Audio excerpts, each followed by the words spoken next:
I'd like to welcome everybody out to the Central Region RAC. Today is April 10th and time is 5:02. We've been asked to read this statement at each RAC, so here goes. Welcome to the Central Region Advisory Council meeting. This meeting is being held in person at the Central Region office in Springville, as well as being streamed live on YouTube. This public forum allows you to express your opinions and ideas on wildlife management in our state. This RAC considers your feedback on the proposals before us today and reports them to the Wildlife Board. The Wildlife Board, not the RAC, is in charge with setting wildlife policy for our state. Wildlife management is complex and sometimes it's emotionally charged. We all have ideas and opinions about what is best for Utah's wildlife. It's why we're here today, and that's a good thing. We encourage those who want to express their opinion at today's meeting to fill out a comment card. And they're located out in the foyer, and you can just turn them in to anybody up here. We expect those in attendance to respect the people who speak, especially those who hold views that don't align with our own. Respectful behavior helps facilitate efficient meetings where RAC members can listen, digest, and address the concerns, ideas, and proposals being presented for consideration.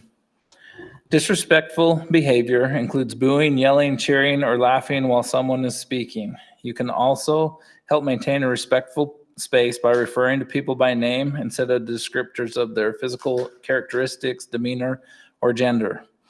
If this behavior continues, the RAC Chair will remind attendees to be respectful. If the behavior continues, the applicable individual or individuals will be asked to leave. Lastly, please help reduce distractions during the meeting by putting your phone on silent. And if you need to take a call, you can step outside. So I'd like to introduce the RAC members. We'll start down at this end with Josh. Josh Hunter, Sportsman's representative. Mike Christensen at large. Bryce Castanetto at large. Drew Eline, Forest Service. Kellen Heyer, Agriculture. Eric Reed, BLM. And online we have John and Braden. Oh, Braden fell off. So John, do you mind introducing yourself? Yeah, hey, I'm John. I'm John Ziegler. I am non-consumptive, or I guess the new lingo is wildlife viewing member of the RAC. Thanks, John. Thanks for being online. We need to now move ahead and make get an approval of the agenda and the minutes. If I get a motion for those. I move that we accept the agenda and the minutes as presented. I'll second. So I got a motion from Eric to accept the minutes and the agenda, and the second from Bryce. All in favor, raise your hand. And that's unanimous. Okay. Now on to the Wildlife Board meeting update. So we've had 2 Wildlife Board meetings since our last RAC. And there's quite a few pages here of updates. So I'm going to skim through them and give a general idea of what was passed. Going to go to the December board meeting because that impacts a lot of what we're going to talk about tonight. So they one item they talked about was adjusting the permit numbers 20% without going through the public process, and that passed. Let's see, that passed 3-2. So as we go through tonight, we're going to hear a lot about permit numbers, but we're not going to be able to address all of them because they fall within the purview of what was passed. They passed the mule deer statewide plan 4-1. They passed hunt research proposals. Oh no, that failed. There was a proposal to do point restrictions, and that failed 2-3. There was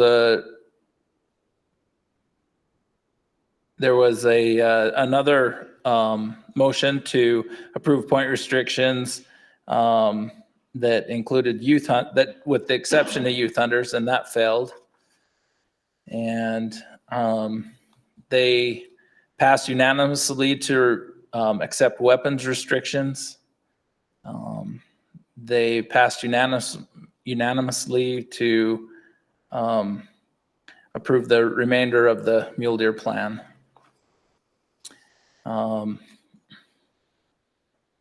They passed unanimously to move the dates of the Ponsegont management hunts, and also the dates of the Three Corners elk.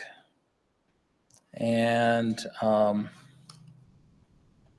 they passed the remainder of the agenda that they were discussing, except for the Fillmore Oak Creek not to have an illegal weapon hunt. So that agenda would have been the hunt dates and tables. Let's see. Do you want me to hit every one of these, or are we okay to Whatever you think is important for this? Yeah. Okay. Let's just look here really quick. They did pass the some CWMU renewals and did that unanimously. And then in the January meeting, this was passed unanimously that they asked the division to work with federal land agencies to address any concerns that they may have with the use of barrels on the landscape in reference to bear baiting. Then they also passed the bear management plan unanimously. They unanimously passed the elk management unit plans that were presented. And they unanimously passed rule amendments that dealt with the poaching reward. And that's about it. There's a few other things, and if you're concerned with those, you can look back through the Wildlife Board meeting minutes that are on YouTube. Mr. Chairman, I apologize for the interruption. It seems that we are having an issue on YouTube with audio. Okay. We know it's upstream from this location. If we could pause for just 2 minutes. Okay. You're in charge. We have partial information on the record, but we'd like to have the full record for the public. So Okay, thank you. please stand by. We'll take a break.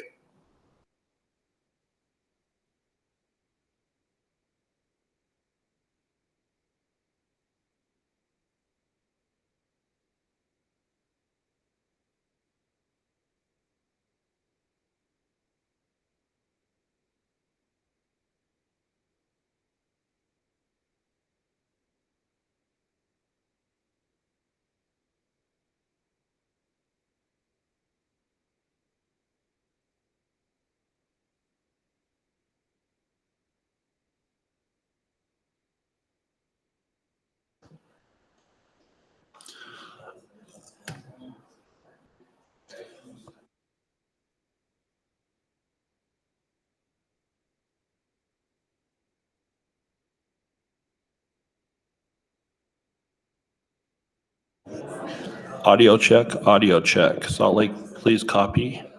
Testing 1, 2, 3, 2, 1. Audio check.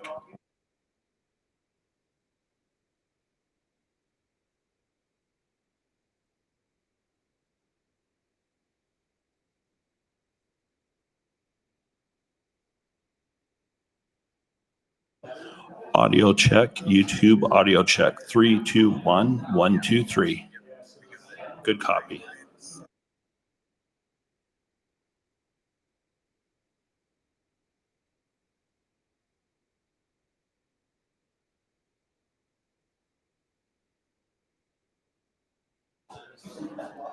Testing 1, 2, check, check. If we could please, attention everyone in the room, we're about to go back on the record. We believe we have the issue with YouTube resolved. Mr. Chairman, the meeting is back to you. Recorders are running. Okay, so I'd like to call this meeting back to order. so we can continue on. We did have another RAC member show up. So Scott, if you could introduce yourself. Oh, sorry, Scott, could you introduce yourself? I should pay attention here. Scott Jensen, Public at Large Representative. Thanks, Scott. Oh, we got Braden back. So Braden, would you like to introduce yourself? I think I'm back on. Yeah, Braden Shepherd, representing agriculture. Okay. Yeah, we got part of that. So, all right, we're gonna move along with the rest of the agenda. We're not doing a no update, so we're good to go there. So we're gonna go to item number 4, taking big game rule amendments by Dax. Maybe. Oh, there he is.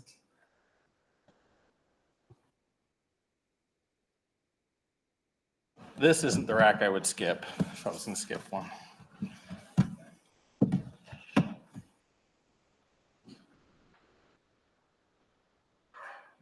Any questions or clarification on this topic? Do we have any questions from the RAC?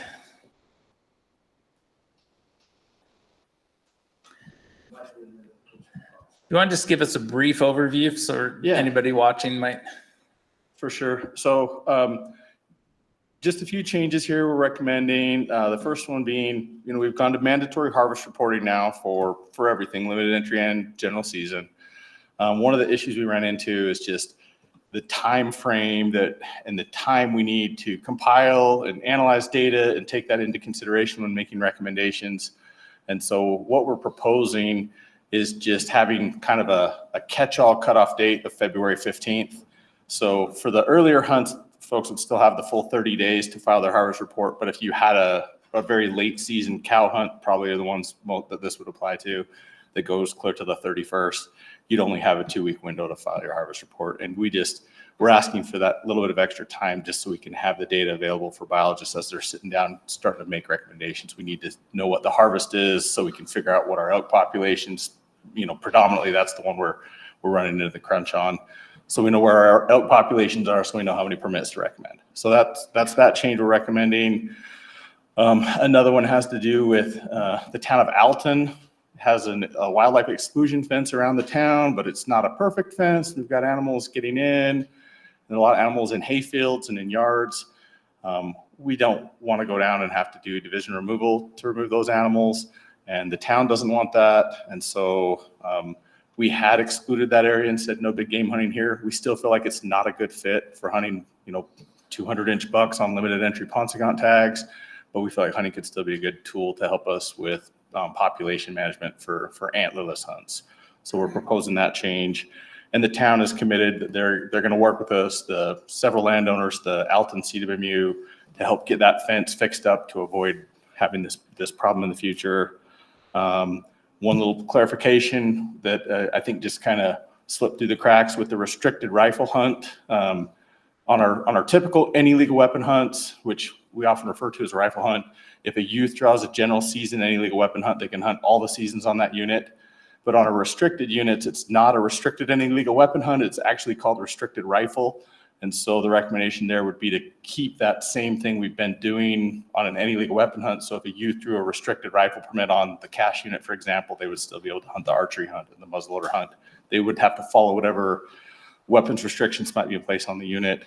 And then the final one had to do with importation of heads from states that have CWD. We had outlawed importation of a skull with brain material in it. Just to prevent the possible spread of CWD. We didn't have fantastic compliance on that. It led to maybe some issues.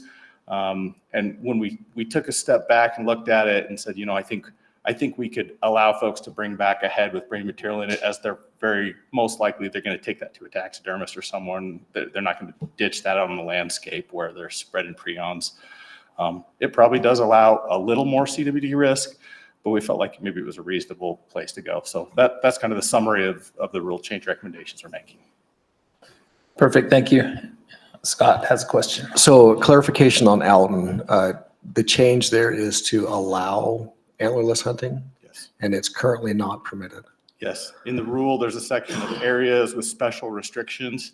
And right now in the rule, it currently says no big game hunting inside this fence around the town of Alton. And we're proposing to change that to only allow for antlerless hunting in there. So I'm a little, I guess I don't quite understand how antlerless hunting would be permissible and buck hunting would not be permissible. Yeah, I think some of it just really has to do with like social acceptance. When people shoot a really big buck in an area where there's fences, it's not a great look. I don't know if it's necessarily a fantastic look for antlerless animals either, and we're kind of between a rock and a hard place here. So I'm assuming there's alfalfa field or something in that vein that are attracting these animals into this area? Yes, and initially the fence was built to keep the animals out of those alfalfa fields, but the fence has fallen into disrepair and we've got quite a few animals there now. Yeah.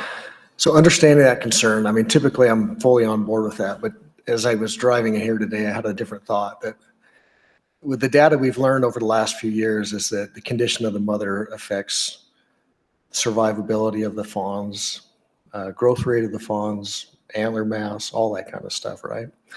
So if some of our best deer are inside that town of Alton, some of our best does, what impact are we having on the trophy bucks if we harvest those does in that area?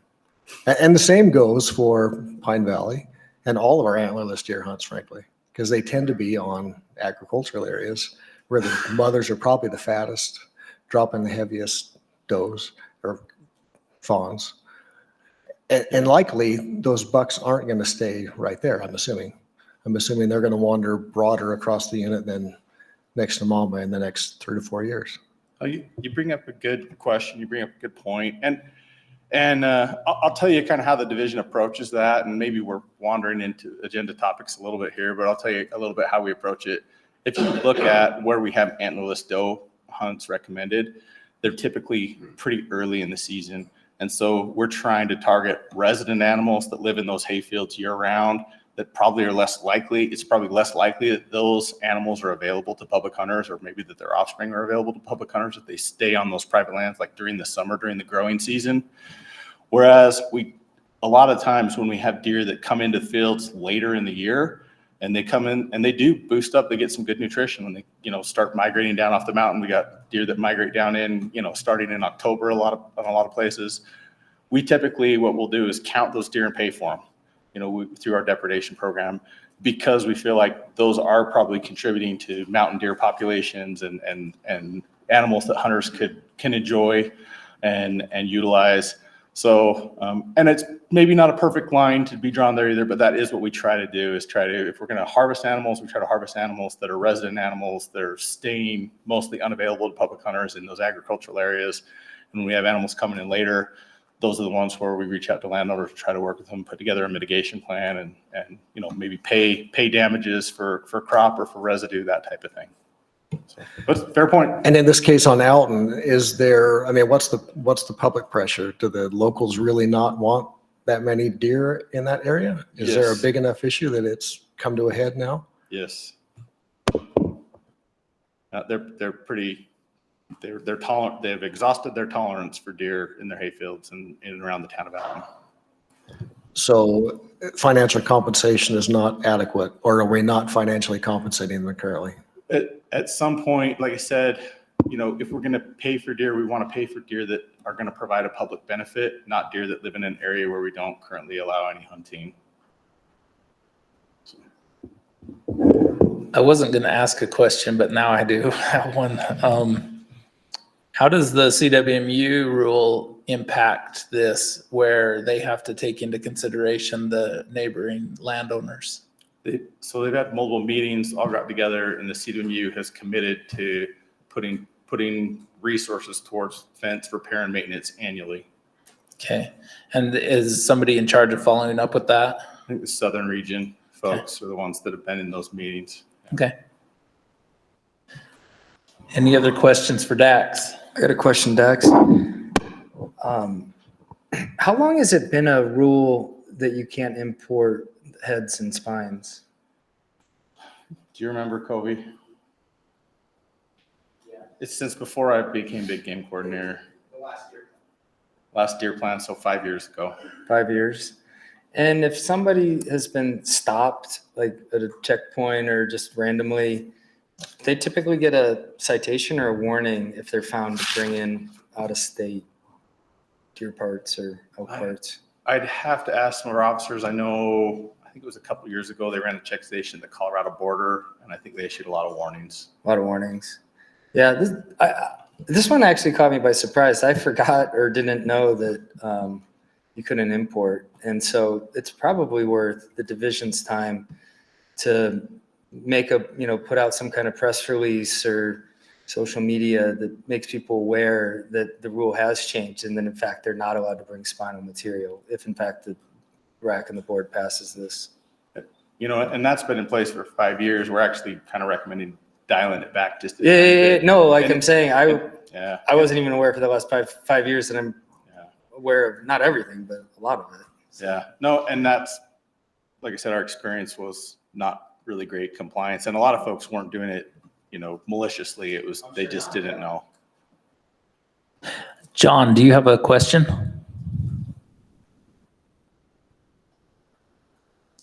Yeah, I sure do. Along the lines of what was just being discussed, it would probably serve the public well to emphasize the importance of cautious handling of brain and spinal material. Regarding Alton, I thought in your presentation you mentioned something about a CWD rate being high in that town. Is that true? In the animals in that town? That might have been when we were talking about the LaSalle's and Moab. Alta, no, we don't currently, it's not currently CWD positive. Okay, thanks for clarifying that. Any other questions from the RAC? Are there any questions from the public on this topic? Seeing none, we'll close public questions and we'll move on to comment cards. Let's see. So no comment cards on item number 4. So we will move on to bring it back to RAC discussion. Oh, we got the feedback from Jason. All right, thanks. Thanks, Mike. So we had 7 respondents for the question, what best describes your position regarding the proposed changes to Administrative Rule R657-5. We had 4 that strongly agreed, or 57%, 2 that somewhat agreed, 29%, no neutral or neither agree or disagree, and then 1 somewhat disagree at 14%. The weighted average is 4.29, and the 2 comments that we received were youth hunters should by all means be able to draw a tag so that we can get them interested in hunting, and they'd like to be able to use a photo on their phone at the time of harvest as evidence of sex.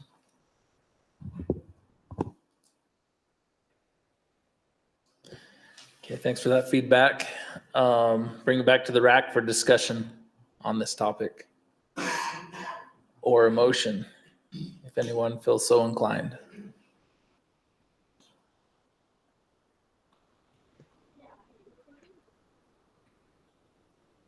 I make a motion that we accept it as presented. I will second. So we have a motion by Josh to accept as presented, seconded by Bryce. All in favor, raise your hand. That passes unanimous. Thank you. Okay, moving on to agenda item number 5, deer permit recommendations. And Dax is back up with that. Okay, jumping into deer permit recommendations, maybe just a little kind of recap of where we're at. Mike read through the kind of the board summary from last December when we approved the new statewide deer plan. And one of the, I guess, pretty big changes we approved in that new statewide deer plan that you probably saw in the recommendations here was using the data that we use to come up with our buck permits to just automatically make the adjustments on units where the change would be less than 20% difference from the previous year.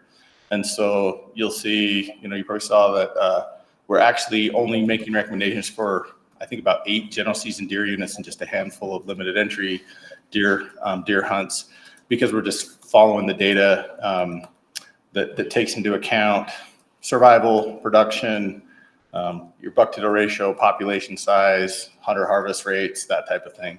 So, and we've had a few folks that said, hey, we still want to provide input on those recommendations that you're making automatically based on the direction in the plan. And I think we're open to hearing feedback from folks, but we're just following the direction in the plan that the RACs and the board all approved.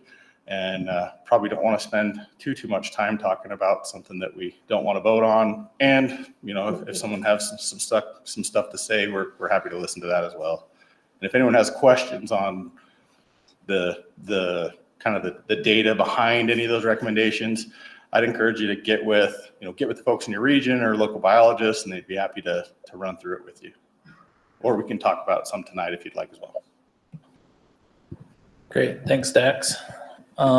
So questions from the RAC. I have a question, Dax. On the 1,000 lakes, I noticed the permit split is 40, 30, 30. Why are we going away from the permit split that we use on all our other limited entry units? Yeah, that's a unit where we had a different permit split in the past. And I think talking with the biologist down there, we did have, this necessarily wasn't from the biologist down there, but we did have some appetite for more restricted archery opportunities in the state. And that is currently the only restricted archery hunt in the state. And the biologist felt like it might be good to spread folks out as well in addition to that. So, yeah, and if folks would like to see a different split there or stay at the standard split, that would be within the purview of the RAC to make that recommendation. Okay. And then what other metrics go into your permit recommendations besides buck-to-doe ratios? Yeah, and I'm glad you asked that. And I've had a few folks from RACs reach out and say, like, hey, it looks like you're cutting permits on the Pine Valley, but their buck-to-doe ratio was above the objective. But on my unit, we're just barely at the objective and you're adding permits. Like, this doesn't seem right.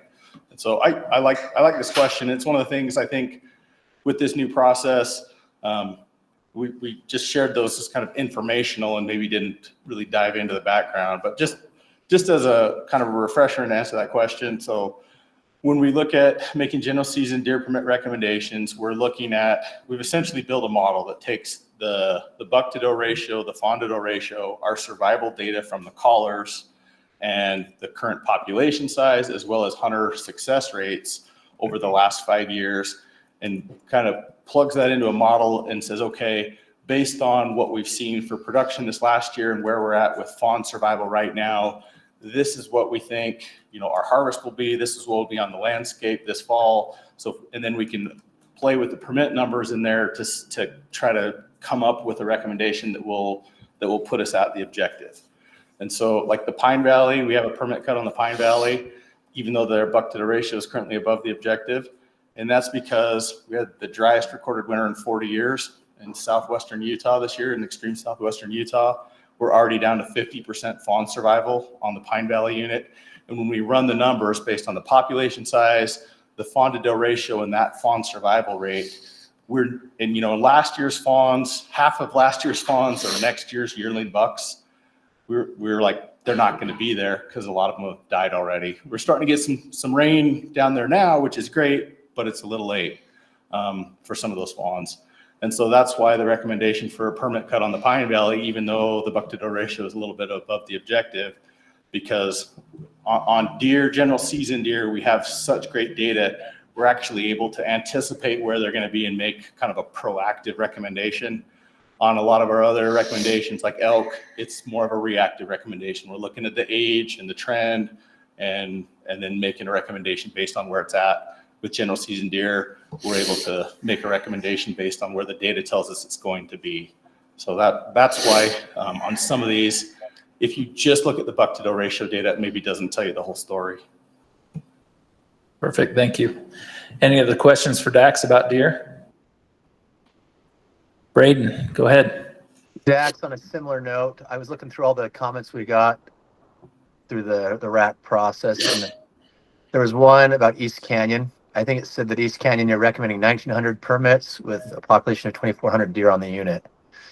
Basically, I think the point they're making is that it doesn't support this many permits. I think their point was it's based on the buck to doe ratio. So kind of the similar scenario you just gave, but a little different. Did that make sense? My noise has been giving me fits. So hope that made sense. Yeah, you know, and I saw that comment as well. And we talked about that a little bit last night in Northern Region RAC. And we do hunt those units pretty hard. Some of those units like the Morgan South Ridge, East Canyon. And they have, when we, you know, run this deer permit calculator and look at what's going on there. I mean, the fact that they have 10% success rates, you know, that does factor into consideration. We do have a provision in the plan that says we don't just manage to the buck to doe ratio on these types of, that type of unit where you have really high deer distribution on private lands and lower deer distribution on public lands. And that we'll take that into account instead of just giving infinity deer permits on a unit because the buck to doe ratio is always at 27 because they're all on private land. You know, that doesn't make sense. That's not what we're trying to do. So on some of those units, it's a little tricky. And I think there's a kind of a social point there too, where we kind of see what hunters want. And it's hard at the division, it's hard for us to make the decision for people sometimes. Because there are hunters out there that would rather have a tag in their pocket and be hunting on a unit that's crowded and only has 10% success. There are definitely hunters that would rather do that than stay home with no tag at all. And so, you know, it's hard for me to make that decision for someone else. And I think that's part of why the public process exists, and we can get feedback through this process. And if folks feel like, okay, now we've hit this threshold, we don't want to add any more permits there. You know, I think we're open to hearing that as well. Okay, John, go ahead. Yeah, one of the members of the public brought up a point that got me thinking. When you do your buck to doe ratio measurements and calculations, what qualifies as a buck? Are these bucks all of reproductive age? And if so, what's the criterion to be counted? Yeah, so when we do a classification, we're identifying, you know, does, which would be 1.5-year-old or older female deer, or a deer with no antlers. And then a buck is going to be any buck with visible antlers 5 inches or more, I think is our legal definition, that have 5 inches or longer antlers. And then a fawn is going to be a young of year animal, typically an animal that's approximately 6 months old when we're classifying in November, December. So that's how we're classifying to get the buck to doe ratio. And when we are looking at permit numbers for the following fall, like I mentioned earlier, we do take the fawns that we saw into account and fawn survival into account, knowing that, like I said, you know, half of last year's fawns that survive are going to be bucks. The other half will be does coming that next fall. So I saw one of those comments saying, you know, you only have 500 and something bucks on this unit, yet you're giving this many permits.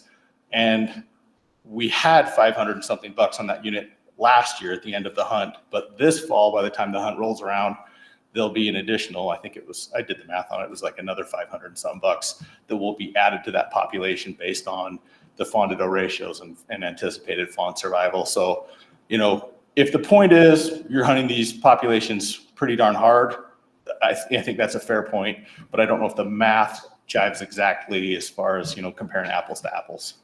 Is a buck with a 5-inch antler capable of reproduction? Yes. A yearling buck can reproduce. One quick comment. You know, you presented a tremendous amount of information at this RAC and will be. I would find it to be very helpful when discussing tag numbers if you would consistently provide population estimates and population objectives by year, as well as historical success rates for hunting. Okay. Yeah. In the Antlerless recommendations, we do have population size, and really the reason we include that on the Antlerless side is because that's where the hunter harvest has the potential to impact populations. As far as the way we're hunting bucks, we're well within these biological sideboards. You know, we have pretty good evidence from studies done in Utah that even if we have a buck-to-doe ratio of 9 or a buck-to-doe ratio of 50, we have 85, 90% pregnancy in does. We don't have like a bimodal rut or spread out fawning period. So I do think, you know, we've got that information available. It's on our website, and maybe it's something we can incorporate a little bit more of into the presentation. But we do focus more on overall population objective in the antlerless recommendations more so than we do in the buck permit recommendations. But good point. Thank you, John. All right, thank you. Appreciate it. All right, any more questions? Scott? So maybe this has been done and I'm just not aware of it, but would the division be open to maybe putting on a little YouTube video of how this deer model works and work through a couple of units so people could get a better understanding of it? I think a lot of us, in theory, we understand what you're doing, but if we saw the numbers roll through the graphics, it might make more sense to us. Particularly if you pick something like, you know, Pine Valley versus Wasatch or something where there's quite a bit of difference between the two units. That might be pretty informative and help the public better understand what's going on. And I know we've done some of that in the past, and to be completely honest, it's a science and an art, and there's some interpretation that the biologists make with the model. It's not just strictly plug and play. I think I brought this up in one of the presentations a couple years ago. Vance Mumford is a biologist in Southern Utah. He manages the Monroe unit and the Fish Lake unit.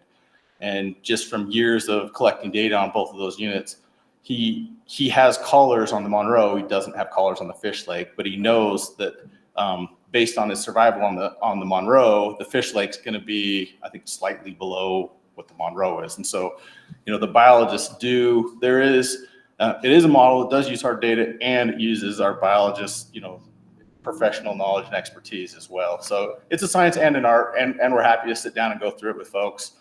And I would also say, if you look at our track record of where we come out when the recommendations we make using the model are accepted, we're usually right on the money. Thank you. Any other questions? Seeing none. Any questions from the audience? No questions. So we'll turn it over to public comment. And for that, I have 2 cards. First is Garrett Slatkoff from Utah Bowhunter. Sorry, Backcountry Hunters and Anglers. Yeah, BHA, sorry. Yeah, no worries. Organization supports the proposed deer permit numbers. We liked a lot of what Dak said to say in his videos and agree with a lot of that, you know, when the populations are increasing, allow for it. Also wanting to increase those permits for opportunity. And then the other thing that we would just like to reiterate our support of is, while we understand that 20% rule passed with the RACs last year, it isn't up for discussion tonight. We are supportive of that, and would like to see that play out here through the remainder of the mule deer plan to see how that impacts our population. So thank you. Thank you. Troy Justison, SFW, followed by Jeremy Anderson from MDF. Troy Justison, Sports and Fish and Wildlife. We support the division's recommendations with 3 exceptions. One is the Beaver West is a new unit this year with the restricted weapons. I think the division is proposing 900 permits. Our chapter down there would like to see the first year that be 500 permits instead of the 9. Then the other 2 have to deal with limited entry deer units, being the Oak Creeks and the San Juan. They would like to stay with last year's permit recommendations, just to ensure and help with maintaining quality on those units. So last year permit numbers on the San Juan and the Oak Creeks is with a recommendation. Thank you. Jeremy? Jeremy Anderson, Mule Deer Foundation. We support all the recommendations. I think it's important to let the biologists do their job, like we talked about in the mule deer management plan. So I like the way this is going. Thank you. See no other comments. We'll turn it over to Jason for the public feedback. All right, thanks, Mr. Chair. I have a few to go through here. So we had 13 responses concerning the question, what best describes your position regarding the buck deer permit recommendations. We had 23% strongly agreed, 15% somewhat agreed, 31% somewhat disagreed, and 31% strongly disagreed, with a weighted average of 2.69. A couple of the themes that I pulled out of the comments, one was the feeling that the recommendations were in line with the objectives and should be accepted. A comment they'd like to see a reduction in the number of limited entry deer tags and believes deer populations in limited entry units are declining. There's a feeling that increases in deer tags are too great this year, and DNR is only concerned about making money. A couple of comments kind of going back to some winter of 22-23, felt the populations are still recovering from that winter, and increasing numbers, tag numbers will not help the population. And there was one specifically pointing to the Nebo unit where they had concern about Nebo. Something that was mentioned earlier by the group was concern about the East Canyon permit increases and the numbers there versus the population estimates. Another thing that John brought up was there was an agreement that our buck numbers are doing well, but disagrees that all bucks can breed a doe. And then finally, wanted to approve all the recommended increases, and they've cut permits very aggressively the past few years and need to reverse that trend. All right, thank you. Okay, bring it back to the RAC for discussion. Anybody have any feelings about what's been presented?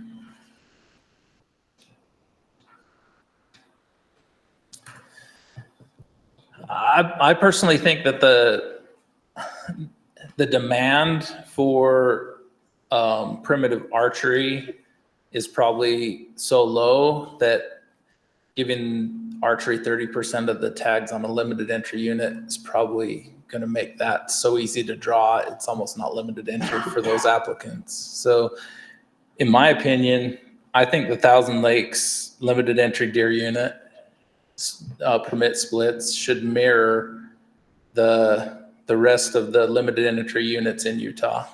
So I'm probably not going to make a motion tonight, but that's the way I feel. I feel like we shouldn't single that unit out, especially where we don't know what's going to happen. If we're wrong, we can always change it next year. But I think the baseline should be just go with what we've done historically for all limited entry deer units. Remind us what those splits are. Usually they're 60, 20, 20. So 60 rifle, 20 archery, 20 muzzleloader. And on the Thousand Lakes, they're proposing 40% rifle, 30% archery, and 30% muzzleloader. And that unit's been a general season unit, and it's going back to limited entry this year because the management hasn't worked down there. So.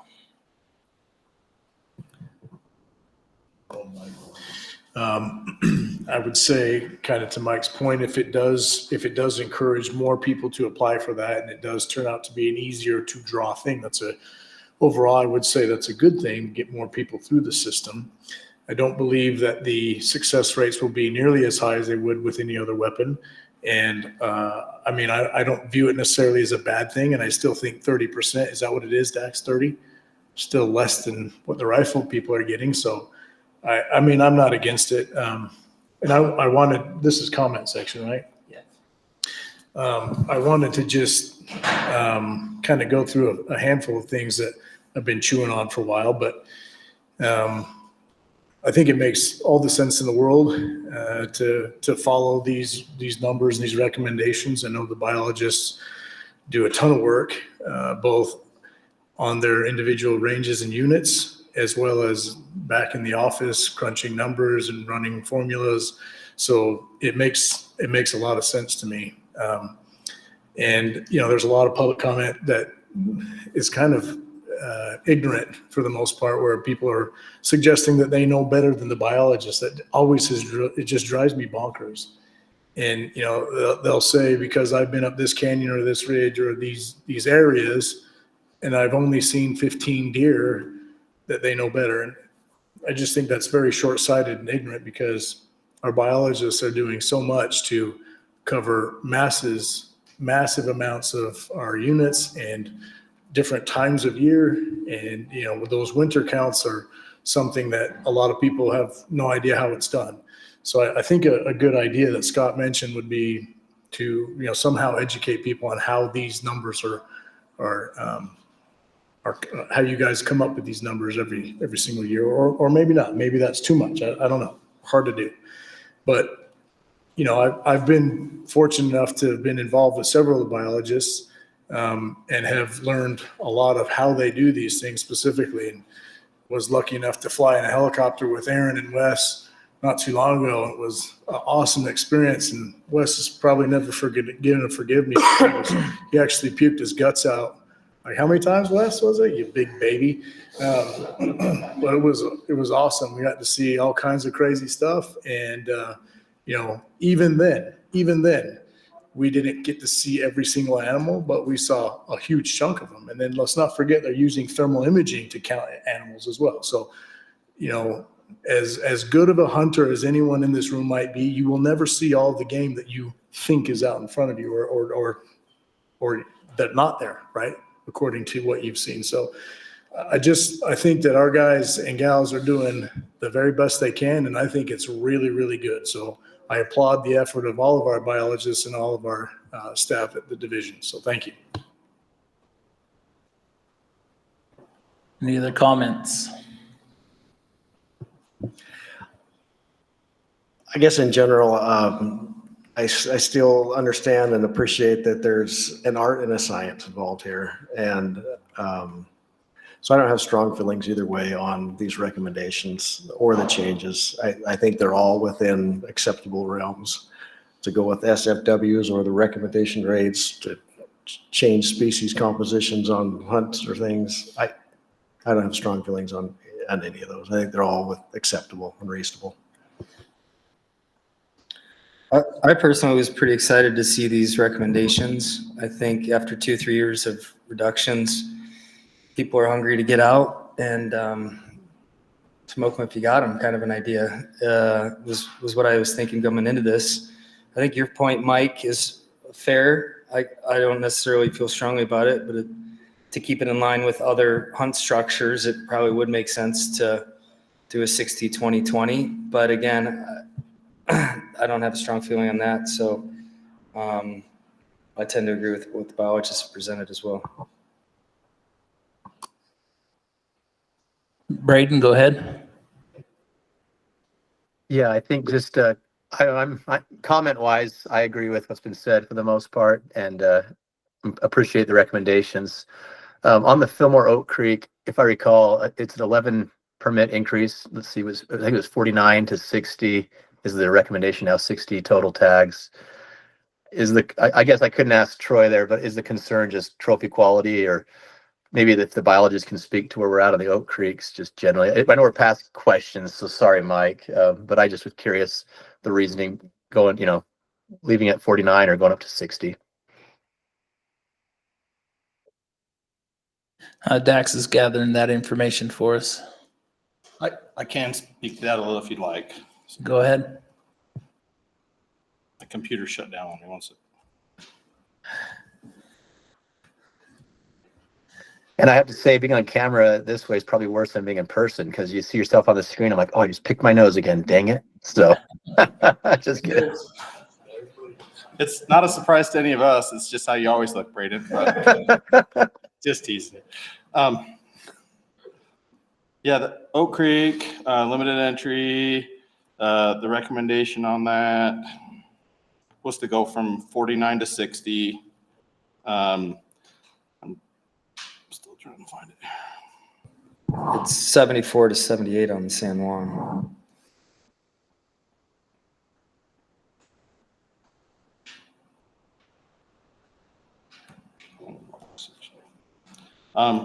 The Oak Creek recommendation is just, we did adjust the buck to doe ratio objectives on limited entry units used to be 25 to 30 under the old plan. Of this new plan, or it used to be 25 to 35 under the old plan, and the new plan it's 25 to 30. The Oak Creeks, I'm still trying to pull it up here. I think it was around $40 per 100 does last year. Yeah, it was pretty high. And I think you could almost like, I would say that this is a conservative increase compared to what could be increased. Well, the Oak Creek recommendation is outside the 20%. You know, that's one that you know, we're expecting a recommendation and vote from the board on. The Elk Ridge recommendation going from 74 to 78 at $40 per 100 does, $10 per 100 does over the objective. If anything, it's a very conservative recommendation in the division's opinion. And the beaver general season with those splits and the primitive weapons, restricted rifle and restricted muzzleloader down in the west. It is a substantial increase on the beaver unit, and there's a reason for that. It's because the buck to the ratio got adjusted lower, and we've seen really good production and survival on the beaver the last few years. And to be just completely candid, we had not been collecting the data at the same type of scale that we will moving forward now that those units are split. And so these recommendations, the biologist feels comfortable that it's a good recommendation and it'll put us, you know, in the ballpark of where we're trying to be based on the plan. And, you know, it's a substantial increase. And if through the public process, we get the direction to take it a little slower on that unit, you know, that's also the prerogative of the RACs and the board. All right, thank you. John, go ahead. Yeah, I was struck by some of the public comments regarding disagreements with, particularly with the increase in tag numbers on certain units. I think Braden talked about I think what Braden, you mentioned the East Canyon unit, and some of the folks that are quite familiar with that unit, you know, thought perhaps they were being a little too high on the tags. Not to belabor the point, I'll just make it quick.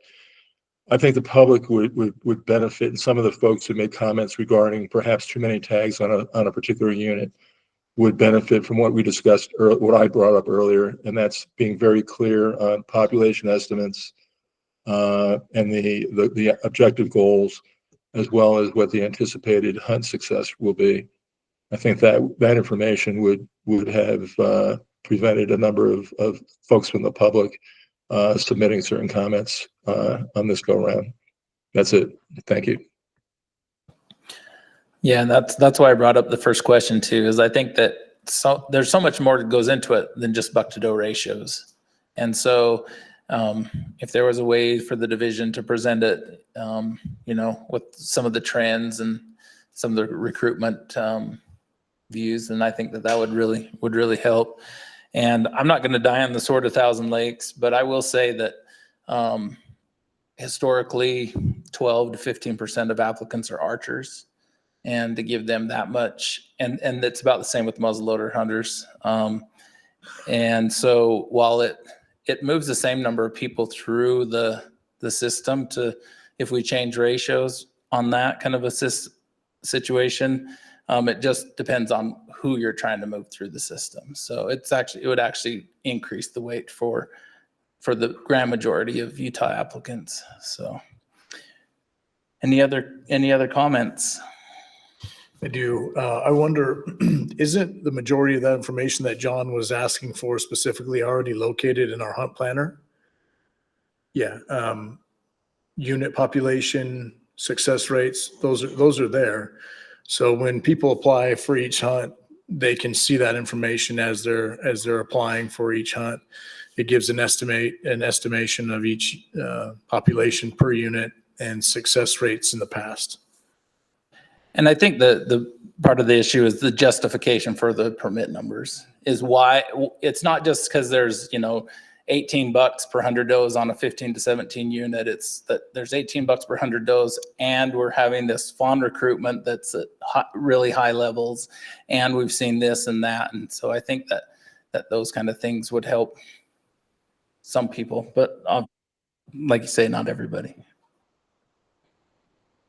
So any other discussion? Yeah, Mike. So what would you already said, but is there a number, or you just want to stick with the same percentages that's been done in the past? I would just, if it was me, I mean, I would just stick with the same percentages that are on all of the limited entry units for deer. But I mean, I guess the difference is this is a primitive, or what are we calling it? Restricted archery? Is that right? So they don't exist elsewhere, right? Yeah, but it is a limited, well, I mean, it's supposed to be managed as a limited entry unit with those restrictions. So, I mean, that's just kind of what's been done historically. So This is, sorry, Dax, another question. Do we have any harvest information? Have we ever done a restricted archery unit before? Yeah. We have not. I guess just in interest of disclosing data, that unit, the 1,000 lakes, as a general season unit, had super low archery success. The last several years has been like 10% or less archery success, so lower than average around the rest of the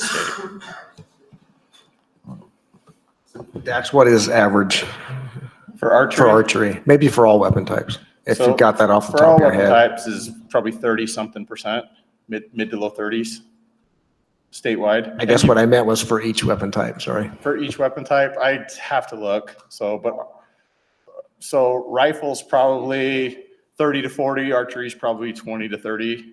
Muzzleloader similar, very similar to rifle. And it does vary quite a bit. You got units like the Bonanza Vernal that's 75% success on the rifle hunt, and you got units like the East Canyon that's 10% on the rifle hunt. So there is a lot of variation unit to unit as well.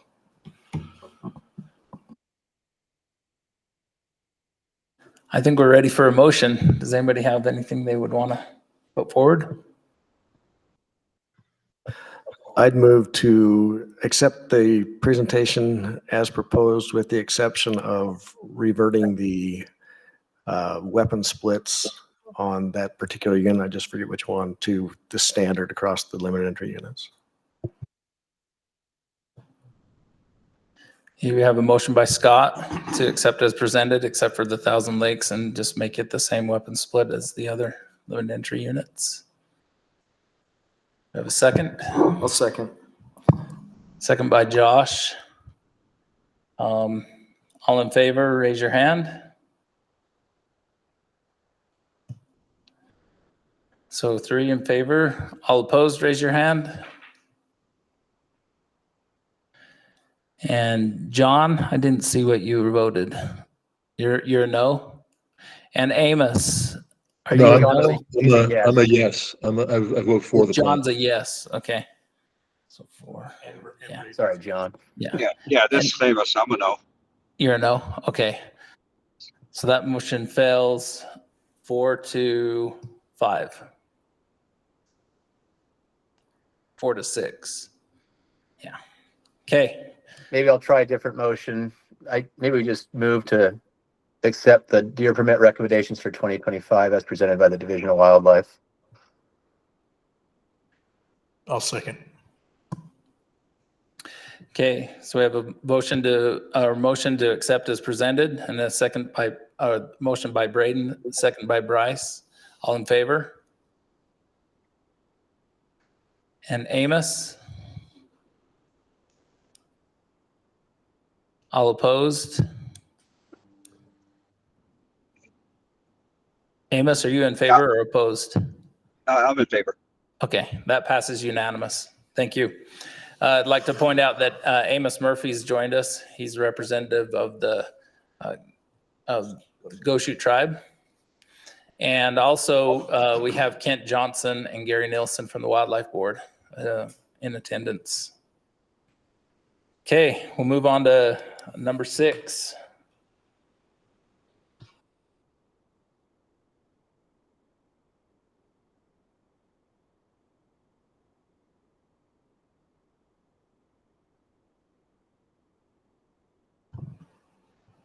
This is once in a lifetime permits by Rusty Robinson.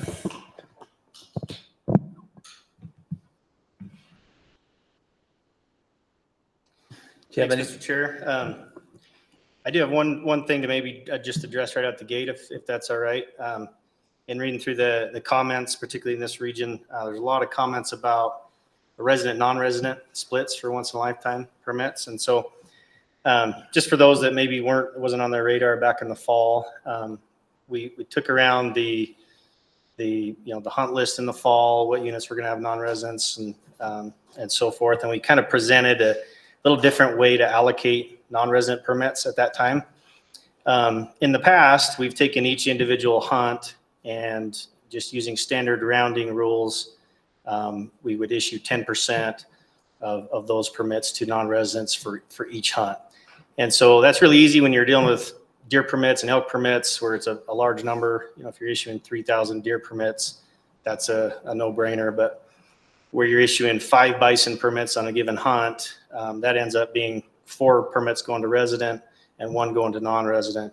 And for a lot of units, like the Book Cliffs Bitter Creek, for example, that ends up being 20% of the allocated permits going to non-residents. And so for a couple of years there, I got a lot of concern from the public and from the board and others that, hey, we're giving 20% of our bison tags to non-residents. It's supposed to be 10%. And at the same time, I was getting phone calls from non-residents saying, hey, I know I'm a non-resident, but I'm also a constituent and I've been applying for 25 years and I don't have a single hunt with a bonus permit that I can apply for. So my points don't really help me that much. Everything is just random. And so we kind of went back to the drawing board and said, maybe there's a little different way we can allocate the resident, non-resident splits. And so what we've done is we've taken the total number of permits for each species, and in some cases like bison for each unit. And we take a total number of permits that's available, allocate 10% of those to non-residents, but on fewer hunts. And so we tried to make it so as many of those hunts as possible now has at least 2 permits. So there's a bonus pool and it's a true 10%. So non-residents have been applying for a lot of years. This should help them get through the point system, get through the point pool. Residents that have been subject to 20% of their permits being given away to non-residents, it should help them have more permits available to them as residents, more hunts where it's only residents applying, and hopefully it's a win-win for everybody. And it is, except for that person that really wants to hunt the Dirty Devil. They've been applying for the Dirty Devil for a lot of years, and now we just gave 1 more of those resident tags to non-residents. I get it. That's where it's maybe not a win-win, but we thought it was the fairest way to do it. And so hopefully that all made sense, but that's kind of how we've addressed the resident, non-resident splits this year. So there's fewer hunts available to non-residents for them to apply for, more permits on those hunts, and residents have more hunts all to themselves, if that makes sense.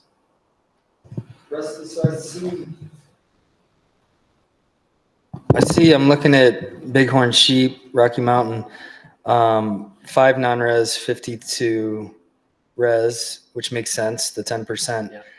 How did it get determined that 9 Mile Great Canyon has 2 non-res versus Fillmore Creek has, how did it get applied to those specific? And that's the different one hunts? species where we maybe fell short. In the past, I don't think there was a single unit that had a bonus pool at all. And so back in the fall, we tried to anticipate based on historically how many permits we've given on those units, what we thought would have, which hunts we thought would have the most permits available. And we probably expected to maybe give 1 more non-resident permit on those, and maybe having 2 of those hunts with a bonus tag. We ended up with just 9 Mile, and I think it was just a function of that one was one of the hunts with the most permits. Let me look at it real quick. But 6 total for 9 Mile, which is the highest. Yeah. But then you have Box Elder, Newfoundland, which only has 4, and that has 3 res, 1 non-res. yeah, so we did have it on the new, and where the Newfies is already approved as a non-resident. If we wanted to switch that, we could. But yeah. Rusty, can you jog my memory on, did this go through the RACs? It did, yeah. So when we took hunts through in the fall, and I apologize if I wasn't, didn't do a good job explaining the process, but I thought I tried to as we went through, and even started talking about it the spring prior before that. But yeah, that's where we approved all the non-resident units and pointed out that there's fewer, but this is kind of what we're trying to do. Okay. I will admit that I missed that one, because I know that people that, I understand that it helps the non-resident, but it also hurts a resident. It helps a non-resident, but it hurts a resident. It hurts a resident. Hopefully it helps the residents more than it hurts a resident.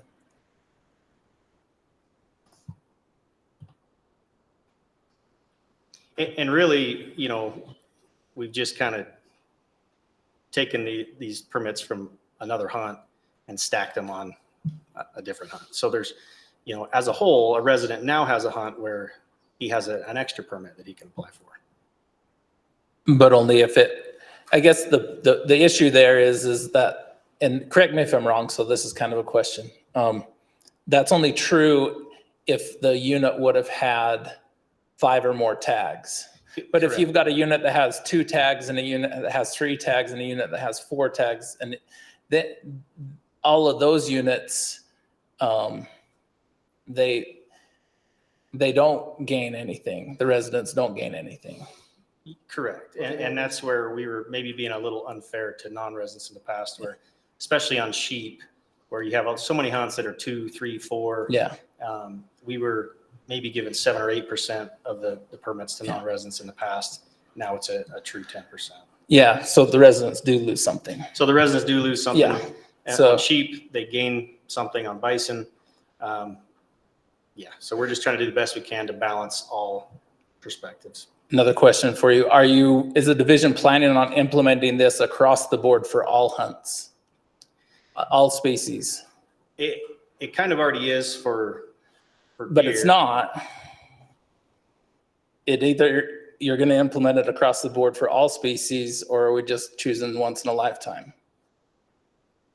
Well, yeah. Did you have something to ask? But I mean, I'm just thinking of general season deer permits where there's 3,000 of them or whatever. Like late archery elk hunts or late muzzleloader deer hunts, five Yeah. permits, it's 4 and 1. That's true. Yeah. So I don't know. I don't want to speak for Dax. Maybe that's something he's looking at in the future. Okay. All right. Braden has a question. There we go. Yeah, Jeremiah Johnson or George Clooney up there talking. I have a question. Sorry, Rusty. The gray, it looks like George Clooney. It's good looking good. The gray beard. Distinguished, Braden. Distinguished. Hey, I just had a call from somebody that's just they called me like 10 minutes ago asking about, they said, hey, can you ask about Antelope Island? So I'm asking. I guess Antelope Island, they think there's like 400 or 500 buffalo, but we only give out 2 tags typically every year. I'm guessing it's a state park issue, but maybe just speak to that real quick. Why we only do 2 tags on Antelope Island? Oh, on bison? On bison, yeah, sorry. Yeah, that's a great question. We do 2 in the draw, but more people get to participate in that hunt. And the reason is the park, just because they have different management objectives for that bison herd, what they try to do is they allocate 2 in the draw where somebody can come and shoot whatever bison they want, right?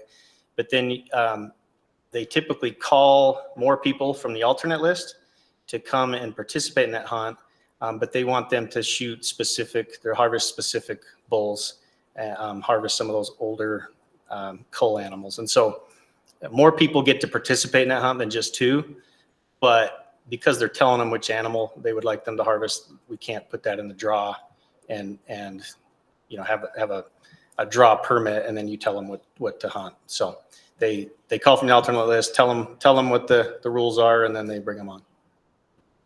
Next question, then. How do I get on the alternate list? Is there a trick? No, I'm just kidding. Yeah. Thanks, Rusty. Yeah. Any other questions from the RAC? Scott? Just to follow up on that, on a typical year, how many additional hunters get that opportunity? Or is it quite variable? Any idea? I want to say anywhere from 6 to 10. I think we've had as many as 10 in the past. Yeah, and they've been doing this for years. It's kind of a weird thing because for bison, like for a lot of animals, the older the animal is, the more larger antlers, but bison aren't that way. People look at a 6 or 8 year old bull bison and they're kind of beat up. And so they don't want to take that older male.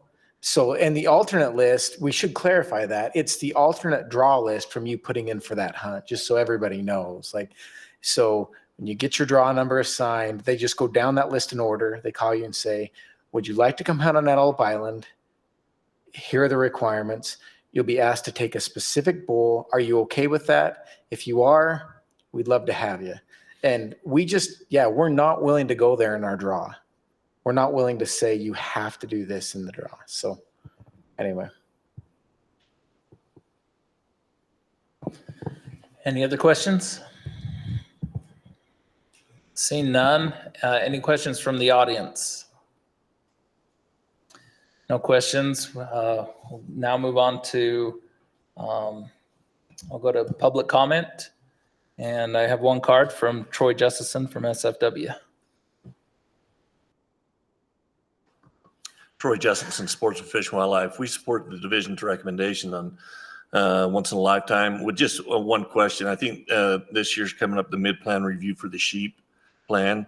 And we just asked the division explore with this committee different ways to involve hunters in like test and cull or anything that requires removal of bighorns, just to allow more hunters to go through the process. Just have that committee review that to see if there's a way that we can include more public there. Thank you. Thank you, Troy. Chair, are you okay if I address that comment really quickly? Or sure. Will I get a chance to do that later? Sorry. No, you can do it now. I appreciate that comment. And that was another comment in the packet from the region, and specific with the Wasatch West Bighorn disease event we're experiencing right now. We recommended 2 permits to go on the draw with the flexibility to call 2 additional from the alternate list, depending on the severity and extent and timing of this whole disease event. And a lot of the comments have been, to that end of let's let hunters, if we're really having a die-off, let's give some opportunity, let hunters help with that process. And just, we'd be open to that. If that number was increased from 2 off the alternate list to more than that, we would be open to that. That's all. So would you like if the RAC feels so inclined, would you like the RAC to include that in a motion?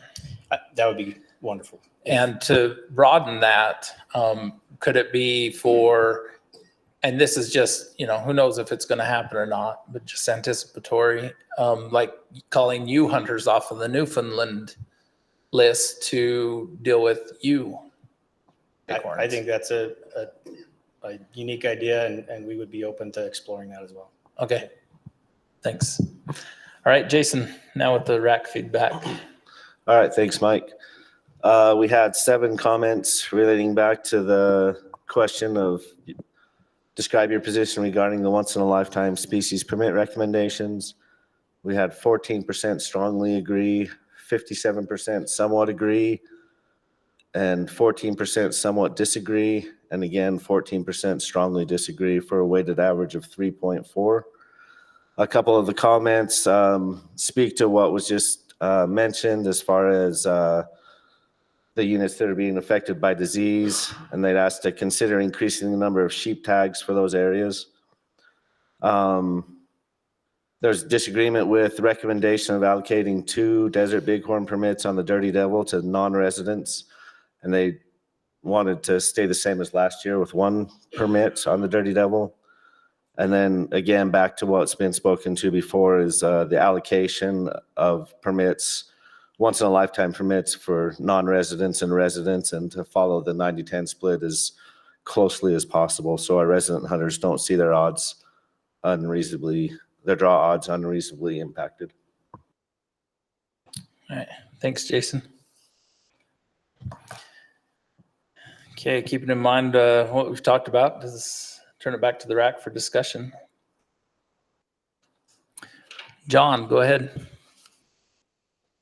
Yeah, just one quick question. The bighorn populations that are diseased, I assume this is a respiratory disease.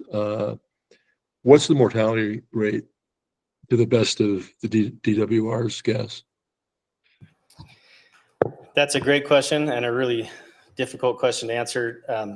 There's the pathogen that we mainly look at that seems to be really the culprit to initiating these pneumonia events is called Mycoplasma pneumoniae. And there's over 400 different strains. And so depending on what strain they get, whether it's a sheep strain or a goat strain, whether the population, animals are healthy, how dense they are, there's a lot of factors that go into that. It can be anywhere from 10% mortality to 90% mortality. So when we've seen these happen on really dense populations like the Stansburys a few years ago, it was over 90%. And it seems like California bighorns are kind of naive to these pathogens and they have a hard time with it as well. So depends on subspecies, a lot of different things. So we just don't know. Time will tell. It could be anywhere from 10% to 90%. Yeah, that's helpful. Mycoplasma is a human pathogen as well. What's the disease incidence over on Antelope Island? Is that a fairly healthy herd? Yes, that's another one we had a really high mortality rate in 2019. And that's one where we started over. We removed every individual animal, and then we reintroduced sheep from Montana and Arizona, and they are currently 100% free of mycoplasma. Yeah, I was involved in a capture with the bighorn on Antelope Island a year ago, January, and it was pretty amazing experience. I remember. I saw you there. That was fun. Yeah, that was great. Thank you. Thanks, John. Any other comments? Rusty, when these disease events occur, does it happen like all at once overnight, or does it take a while to work through a herd? Again, it depends. I mean, it takes a while either way. But in a really low density desert population, it could take years to roll through, like I said, these concentrated Rockies and California herds, it tends to happen faster. But yeah, we expect that, if it comes to fruition, it'll be over months. Yeah. Yeah. I just wonder, I guess one other question, is it safe for human consumption if an animal tests positive and somebody shoots it and takes it home? Yes. And Ginger would probably say all the right words for this, but it's a pretty fragile pathogen. I don't know if it's even zoonotic to humans, particularly these particular strains, but it also dies very easily. Just exposure, to sunlight or open air, it dies very quickly. And so cooking it for sure, but I also don't think it's transferable to humans. Okay. Yeah. Cause I'm all for using hunters as a tool to call animals instead of them, dying out there. So I think it's a great suggestion. Yep. Thanks.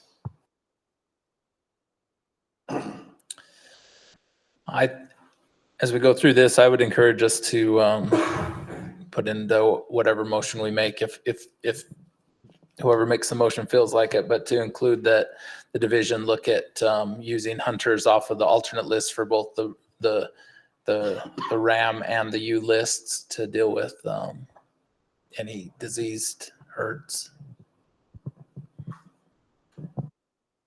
So the division is supportive of that, but is there a reason that didn't make it into the recommendation? I think when we made recommendations, we were considering how many permits we would normally recommend. And we were probably thinking more in terms of, well, if this die-off really doesn't happen, then we want to be able to allow the original number of hunters to come and participate. And then since then, we've thought more of, well, even if it does happen, we probably don't want those rams just dying out there without providing some opportunity if it's available. And so we started probably thinking about more in terms of that side of the coin. So, and about your, I've been texting Lindy. She's probably having aneurysm or something. Well, she's a Red Sox fan, so that's okay. Yeah. She did say, your motion is fine. It's not normally something we would do to call people off of a different alternate list, but it's definitely something we could talk about. Well, we're just an advisory council, and so you guys can take the advice or not. We would love the advice. Yeah.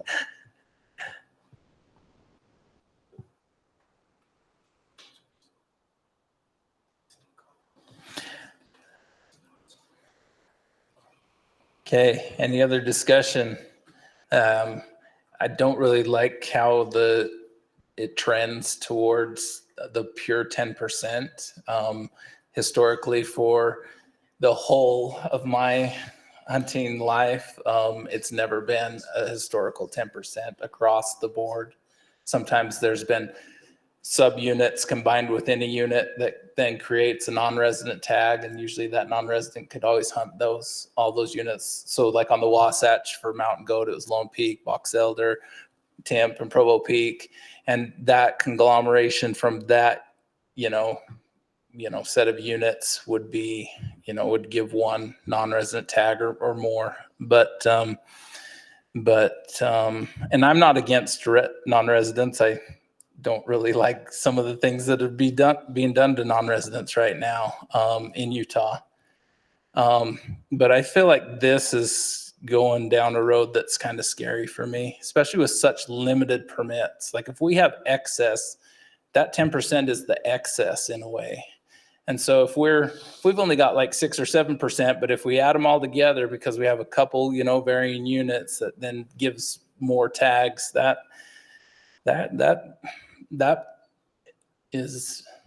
penalizes our residents for those special hunts. So.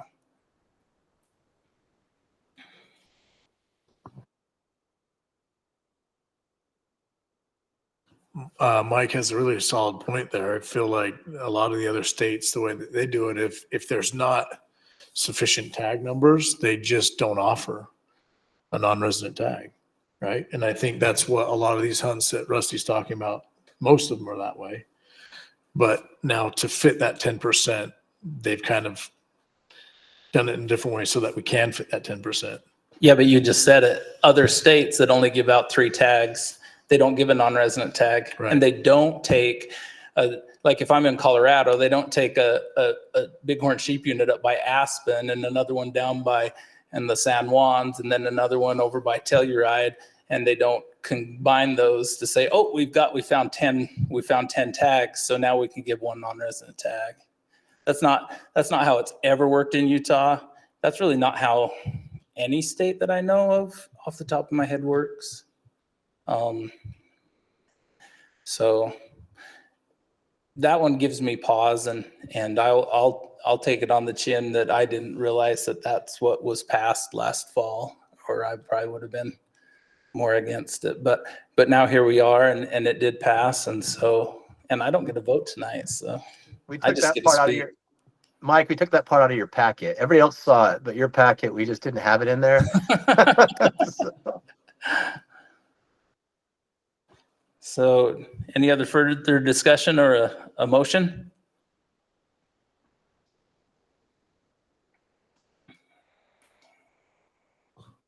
I mean, if you're going to call it 10%, it should be 10%. I mean, if people are applying for something, non-res or not, and it only ends up being 5 or 6%, it's disingenuous to advertise that you're giving 10% of the tags when in actuality you aren't. And I think this brings in line with what their stated objective is. And for that reason, I think I support it. If there's no other comments, I guess I would make a motion that we support as recommended, with the exception of SFW's recommendation to consider rams and ewes calling hunters from the call list in disease events to remove some of these animals before they die on their own or spread further.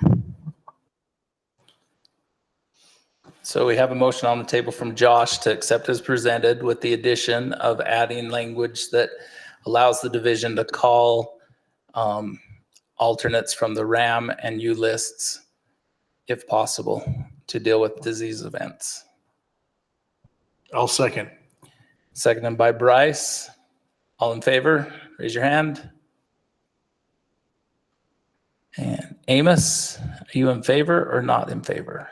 In favor. In favor. Okay, that passes unanimous. Thank you. Moving on to item number 7, Elk Permit Recommendations with Dax.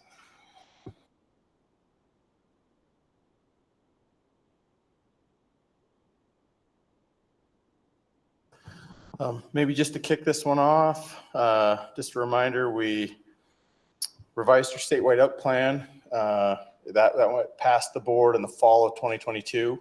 And so we've had the 2023 and 2024 seasons now under the new elk plan, where we made some changes to age objectives on our limited entry units.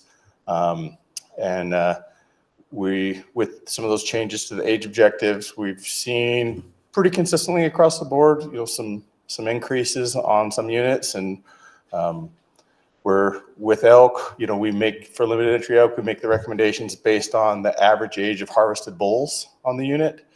And for general season, I guess to clarify, in the statewide plan, we do set the most of the general season elk permit numbers in the statewide plan, with the exception being the early season draw only youth hunter's choice any bull permit. It's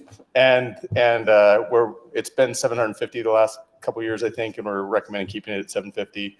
And then the new private land only any bull hunt in the Uinta Basin, that it was a new tool we identified in the statewide plan, and this is the first year we're recommending that hunt. So. Okay, besides the name change, what other way are we educating people that they can't shoot any bull on the Wasatch or on unlimited? So if you look at the guidebook, and I sit on our proclamation review committee, which is an old name. It's not a proclamation anymore. It's a guidebook now. And we tried to include information both in written form and also in tables to make that more clear. If anyone has some really good specific ideas, I meet again with that committee to come up with a field regulation guidebook here in just a couple weeks. And so hit me up after the meeting, send me an email, give me a call if you have a really good idea for some other verbiage or a graphic or a chart or something we can do to make that more clear. I'm happy to listen to you. Another drop-down box during the application period? Maybe so. There's not a lot of that, but there's some folks that draw that permit and then they go on a limited entry unit. I don't think it's a real widespread issue, but just even a few is not good. So. Any other questions? Braden? Nope. Sorry, I bumped it. We're good. Well, seeing no questions from the RAC. Any questions from the audience? Seeing none, close that and we'll move to comment period. Troy Justison from SFW. Troy Justison, Sports and Fish and Wildlife. We support the division's recommendations with one exception. Our San Juan chapter would like to see the well of permits on the San Juan unit stay the same as last year. Thank you. Thank you, Troy. Turn it over to Jason for feedback. Thanks, Mike. We had 8 respondents for the question, which describes your position regarding the bull elk permit recommendations. We had 50% that strongly agreed, 25% were neutral, and 25% somewhat disagreed for a weighted average of 3.75. A couple of the comments, there's concern that there are too many elk on some units and they outcompete or displace deer. Another comment, they're glad to see tag numbers mirror the thriving elk populations. And then kind of in contrast, there's too many bull and cow tags are being given out on the premium units, and the herds on those premium units are struggling. Concern with the allocation of the youth any bull tags and giving too many to non-residents. And then there's excitement to see the strategies from the new elk management plan start to come to fruition. All right, thank you. Dax, do you San Juan, what's the numbers at for San Juan? So right now, the San Juan unit, which is a great elk unit, it's in our 6.5 to 7 age objective category, which is our highest age objective category. The average age the last 3 years there. So in 2022, it was 8.3. 2023, it was 7.6. 2024, it was 7.9. 3-year average of 7.9 in a 6.5 to 7. So it's almost a year over the objective. Last year, 2004, there were 105 permits. This year, we're recommending 115, so a 10 permit increase. And we're recommending additional permits because it's above the age objective. And that feels like a conservative approach, would you say? It's a great unit, and I think folks that love the unit, don't want it to decline. And based on the data that we have and the adjustments we made in the elk plan, we think there will still be great bulls available on the San Juan unit, even if we add 10 more permits. Okay. Sorry, Dax, I've got a couple more questions for you, if that's okay. I know we're past the question section. Sorry. All right, good. Since the state manages elk for an age class, when the data comes in and you're looking at it, I'm sure there's outliers, obviously, every year. I've got a friend that killed a spike on an LE tag once. And then, I know my old man killed last year an 11-year-old bull when the unit, the age class was 4.5 on the manti. Are those outliers thrown out in those models? Because I feel like they can severely impact that age class. So we don't throw them out. No. When you have a large sample size unit like the manti where we give a lot of permits, I don't think it's real problematic because, you're going to have a few folks that shoot a spike or a 2-year-old, but you're also going to have a few folks that shoot an 11-year-old or 12-year-old. I think they kind of average out. If we start looking at it at a smaller scale on a unit that might only have, a really low number of permits, or if you look at it, some folks are like, well, I want to see exactly what the average age was for the muzzleloader hunt on a unit that only has 25 permits, then I think that could skew the data a little more. But we don't throw them out. We include them. Along the lines of tooth data, were you able to find out, do you send packets out to conservation tag winners, expo tags, and landowners? I wasn't. Okay. So I think we should. I'll follow up on that. I thought we did. Sounds like some folks didn't get. Lindy's got a hand up. Sounds like some folks didn't get tooth packets. Okay. And I will follow up on that, but I don't have an update for you right now. Go ahead, Lindy. So we do send them out to all those individuals. Unfortunately, sometimes due to their mailing address or the time they redeem their voucher, it's not enough time to actually get it before the hunt is over with. And so they don't submit them, but they all do receive one. Thank you. Any other comments or discussion? Braden. Dax, another question on the East Canyon hunt. I think it's like December 20th to the 28th is when that hams hunt would go down or happen.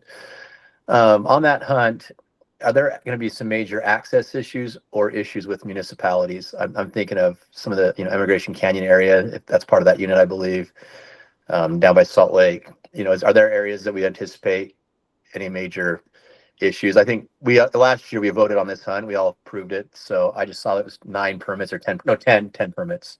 So do you anticipate any major hurdle with access? And if so, should we tell the public a little asterisk on as they're getting that tag? It may be too late to add an asterisk at this point. You bring up a good point. There are parts of that unit where they'll probably have to hunt with archery equipment.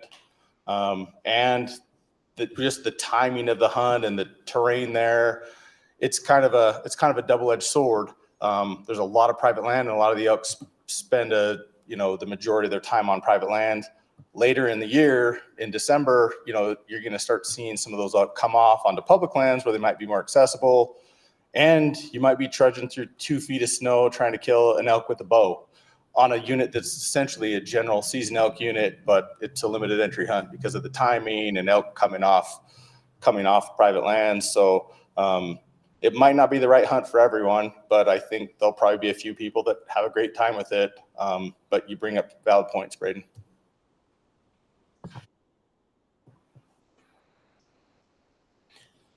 Any other discussion? If not, I'll entertain a motion. Oh, John. John, you're on mute. Sorry. My bad. Rookie mistake, guys. You're talking about private lands in East Canyon.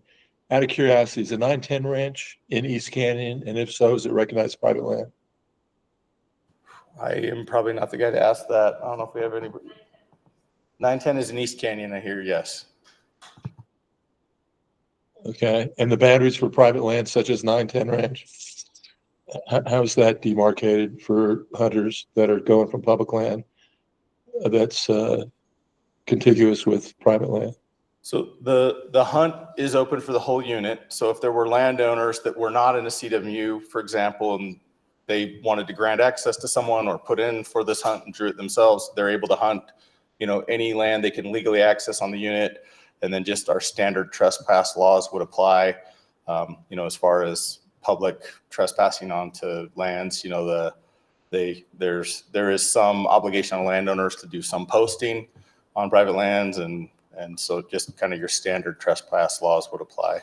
So the onus is on the landowner to post signs and such, I take it? Yes. Okay, thanks a lot. Appreciate it.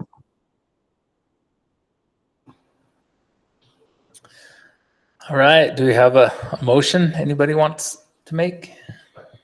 Oh, go ahead, One Dax. additional thing, I think maybe there was a misunderstanding in one of the comments. It mentioned that on that early draw only youth, any bull hunter's choice permit, that it said something to the effect of that we were giving 750 of those to youth and 250 to non-resident youth.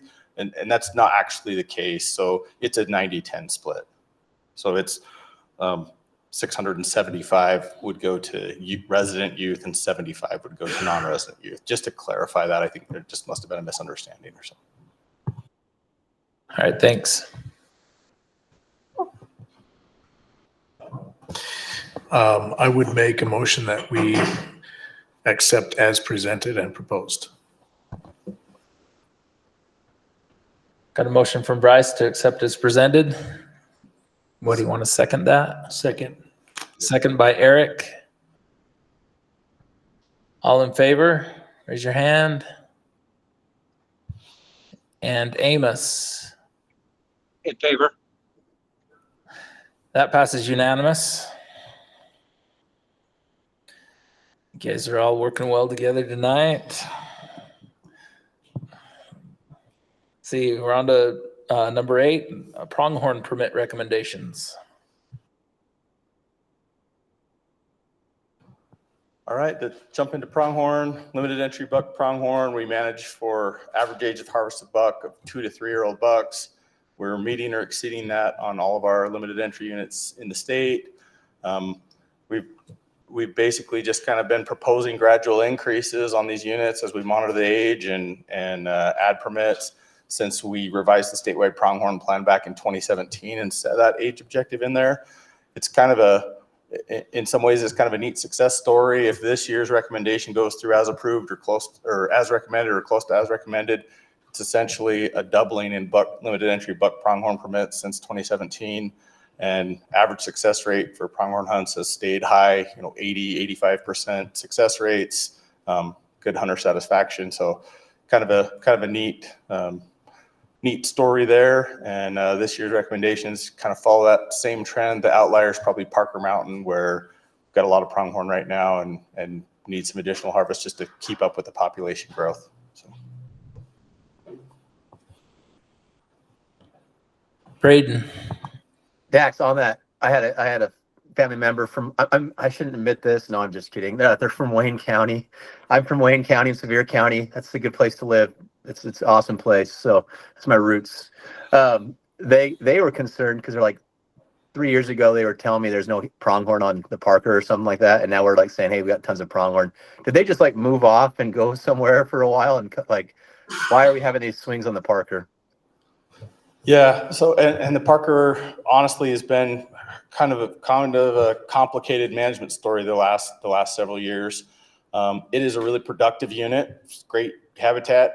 It's kind of like you've got all the best stuff that's in Wyoming, but it's not in Wyoming, so it's even a little better. And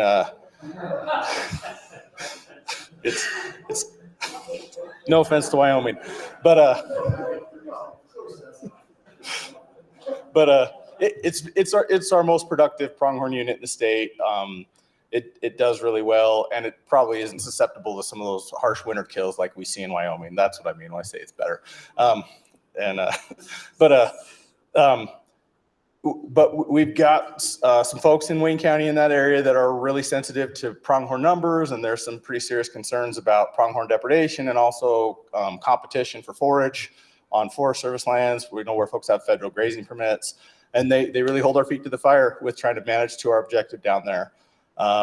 We had a situation several years back where we were above objective. We were issuing permits at a pretty aggressive level.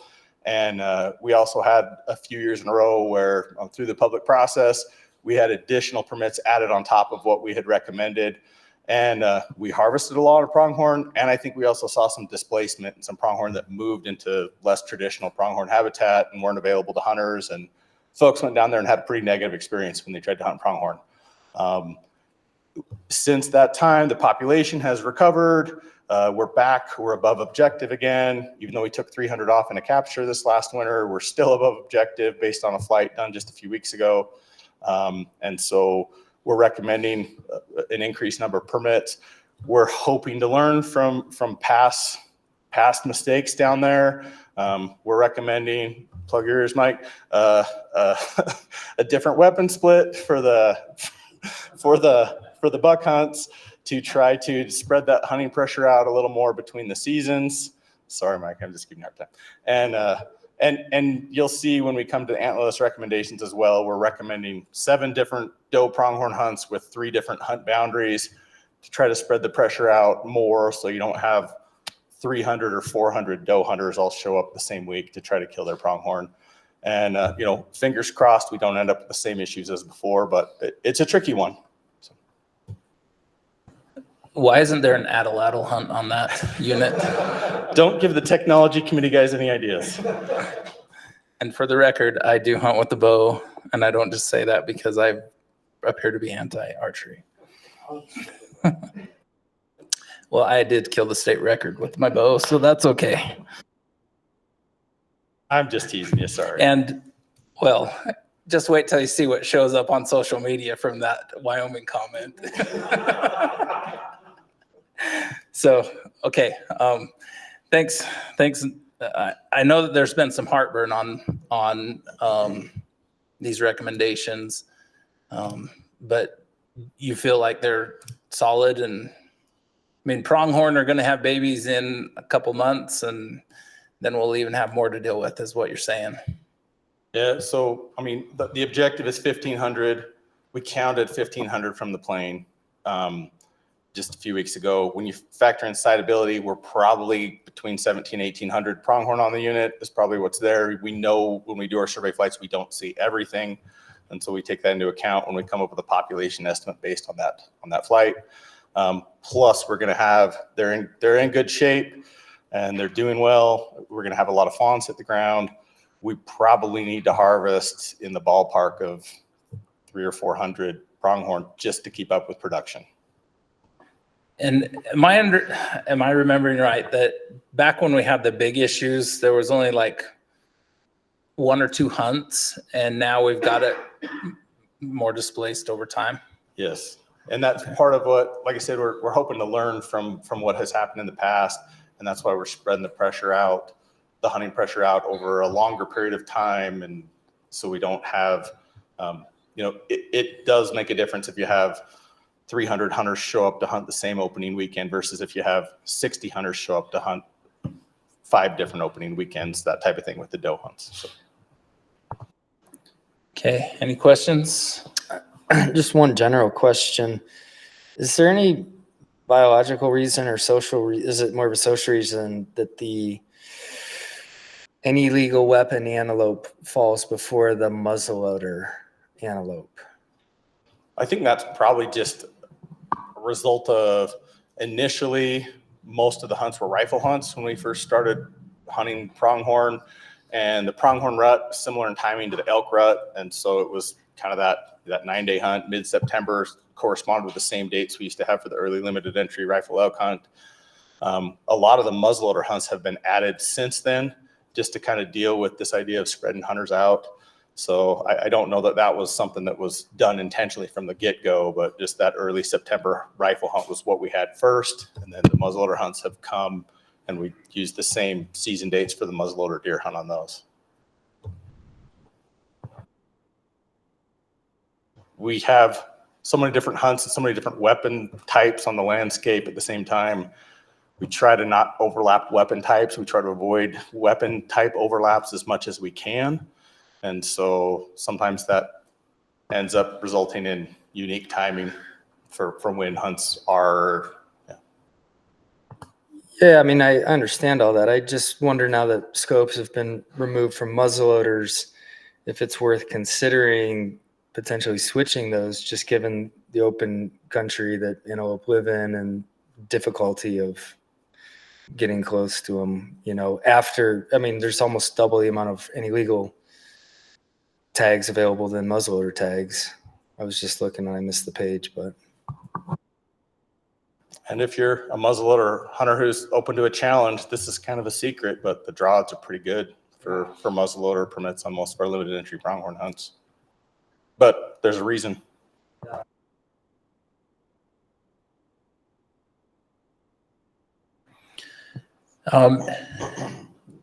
Is there a way to, I know that the hunt dates are in the guidebook currently. Is there a way to extend those dates?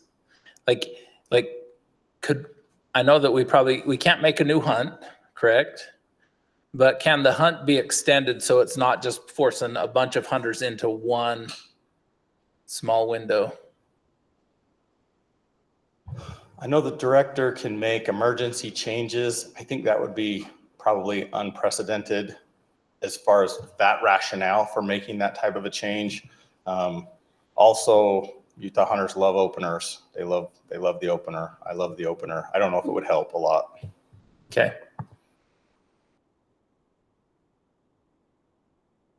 And it came up last night in Northern Region, and I think this is one that's on our list where there might be some ability to explore some additional seasons or some more changes, especially for bucks but we can't do it right now. But I think that's something that's on our radar to potentially recommend next fall. Okay. No other questions from the RAC. Any questions from the public? Seeing none, we'll close questions and go to comments. No comment cards, and so we'll turn it over to Jason for feedback. Thanks, Mike. We had 6 responses for the question, which best describes your position regarding the buck pronghorn permit recommendations.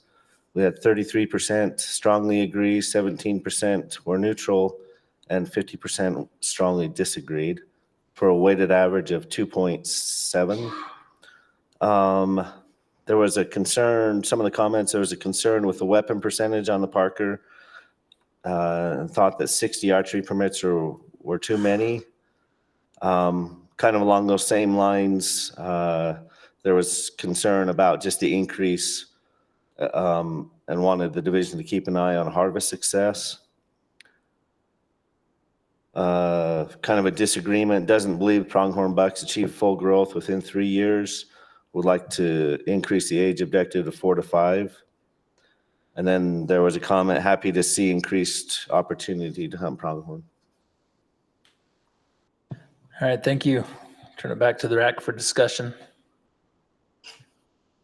I think it's worth pointing out one more time the success story of the pronghorn. I think that's fantastic that we've been able to double tags effectively in the last, how many years? Was it 9, 10 years?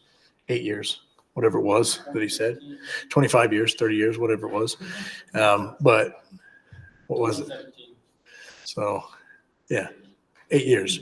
So I think that's fantastic. We can't say that really about many other species, at least not right now, but that one is fantastic. So big props to everybody involved, and keep up the good work.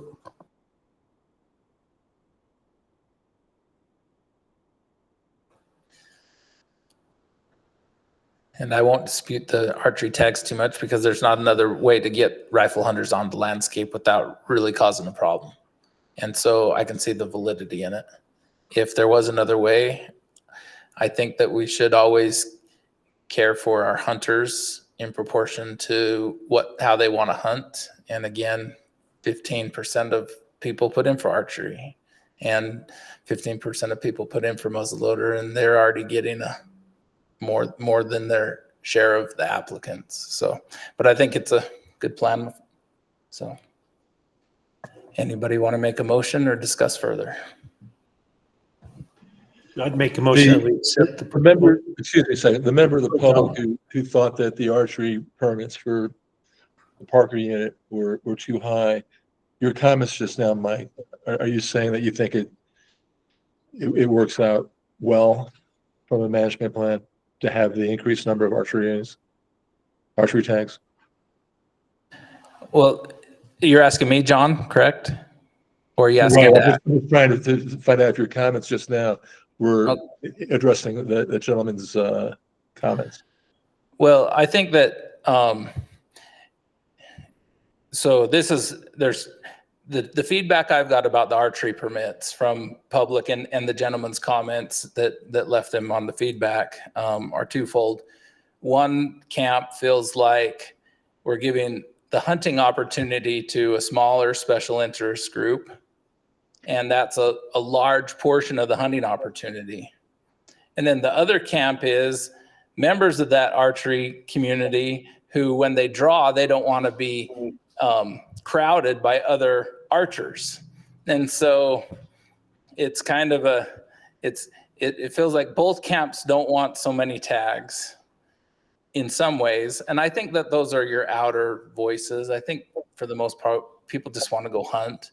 But for me, it comes back to that's a large portion of the hunting opportunity, because in my mind, the division sells hunting opportunity. They don't sell killing. And so if somebody wants to archery hunt, then they can do that, but maybe not at the expense of people who want to rifle hunt or muzzleloader hunt, and vice versa. So. Got it. All right. Thank you for that. Eric, you had something.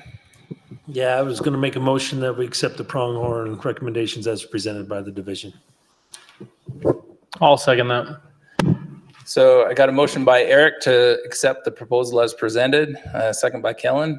All in favor, raise your hand. And Amos? In favor.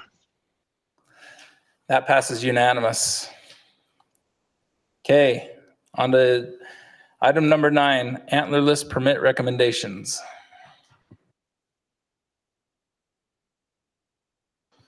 Okay, I guess just kind of a preface here. This is where we use hunting to manage populations. With regard to elk, really specifically, we need to harvest a certain number of elk to keep our populations at the objective. Elk tend to be kind of a slow and steady species when it comes to survival and reproduction. There's some variation, but less variation in elk than other species. So you will see a lot of recommendations from us for antlerless elk hunts that are designed to keep populations at objective or try to get towards objective. On pronghorn, it's more so, with the exception of Parker Mountain, it's more so just trying to manage where we have depredation situations. We got pronghorn in irrigated, cultivated alfalfa fields, that type of thing. And the same with doe deer. We don't give a lot of antlerless deer permits. The places where we do recommend those are pretty surgical, pretty strategic to try to target resident deer living in low elevation agricultural, cultivated cropland, or if we've got issues with like deer coming into a town and city limits where we maybe have some human health and safety issues. And happy to jump in and provide any additional detail or information on anything else you got questions on there. Dax, I need a biology and math lesson today. Sounds like a trick question is coming. Well, Is this the question session? Are we in that now? Yes, go ahead with your questions. All right. But so- only questions. If you got your presentation, you can bring up, so we can look at slides. Would you bring up your southeastern region Antlerless Elk Permit Recommendations? I don't have the ability to bring it up, but I can pull it up here and read any. You can look at it myself and read yourself. any numbers to you or anything. Well, Yeah. so I'm looking at like the LaSalle Mountains. The population objective is 1,800 animals. It looks like the estimate's showing 1,900 right now. There are 700 antlerless permits this year. There were 700 last year. And there are also like 70 private land permits. So that equates to basically an antlerless permit for 40% of the population, right? And then you look at something with similar numbers, like right below it, 9 Mile Range Creek. It's got roughly 2,200, same objective, sitting at about 2,200 animals. So 400 animals over objective. And yet our recommended permits this year are just 200. And there's a lot of those, right, where a variety of factors are involved in setting those permits. Can you give us a rundown on why there's such a disparity among and between units? So the key on those two units you brought up is probably going to be the private lands only permits. On the 9 Mile, we're going to have a lot more of those available because there is a lot more private land on the 9 Mile than there is on the LaSalle's. LaSalle's has a pretty good chunk of private lands, big CWMU. And, and if you look at the recommendations, the region has kind of changed the allocation of the permits to hunt, whether they're hunting kind of the north half of the unit or the south half of the unit. And the way, although the permit numbers didn't change as much, they think this flip in the distribution might help them get better harvest. And a unit like the 9 Mile and some of these units like here in northern Utah, really, if private landowners don't decide they want to help us manage to the objective, it is almost impossible to manage to the population objectives for antlerless elk. And I think that becomes a factor in the recommendations sometimes too, where, on some of these units like Morgan South Rich, unless they're getting harvested on the Hennefereco Wildlife Management Area, they're getting harvested on private land. And so, those types of things come into play. The 9 Mile unit proportionally has a lot more elk on private land than the LaSalle's, although LaSalle's does have a significant number of elk on private lands. And all the regions have a little different personality and a little different approach to how they take on the recommendations. And for the most part, I try to trust them and respect that they're the experts on their units and that they're going to try stuff that they think will work. And that they're not always exactly the same. We're consistently inconsistent. So along those same lines, and gonna start the conversation here and maybe end up with Darren. Hopefully Chad doesn't have to get online. The LaSalle's, you're having this huge increase on your public lands for antlerless elk. What's the increase on the CWMU in the cooperative management of that elk herd? So they're not just essentially a sink where elk can just go and do that. So we're not actually recommending an increase on the LaSalle's and antlerless elk permits. It's 700 from last year, 700 this year. Okay. The population. Yeah, and we take success rate into consideration when we issue antlerless elk permits too. And that scares people sometimes when they're like, well, if everyone harvested, you'd kill half the elk on the unit. And everyone doesn't ever harvest. So, I mean, we just try to take the data and take it into consideration. A lot of antlerless elk hunts, average success rate, probably about 40-ish%. So we do take that into consideration. We know that not everyone's going to harvest. Which is pretty much the same for all your hunts. If it's 100% success rate, you'd take that into account too, right? Yeah. Okay. Yeah. Like I mentioned earlier with general season deer, the vernal unit is 70-75% success on the any legal weapon hunt on the vernal unit for general deer. We take that into consideration. On the East Canyon, it's 10. We take that into consideration. Same with antlerless elk. So. And Chad will be up sooner rather than later. And that's Darren today. Darren will be up for Chad sooner rather than later. So. Darn it. Okay. And elk distribution and getting sucked into private lands where there's disproportionate hunting pressure, it's definitely a complicating factor in elk management. And it also seems like where we get the most feedback and concern about elk numbers is usually on units that are predominantly public land. On our units that are predominantly private land, where we have lots of elk on private lands, we don't usually get, there's not as much public or social concern about elk numbers. And I think that maybe has to do with the fact that private landowners have, in a lot of cases, some good incentives to have some elk on their land, or they have some good tools available. Whereas on public land dominated units, a lot of times elk are seen as maybe just a competitor for forage. Any other questions? Any questions from the audience? Seeing none, we'll go to the public comment. We've got Ben Lauder from the Archery Association, Utah Archery Association. Thanks, Mike. Ben Lauder, representing Utah Archery Association tonight.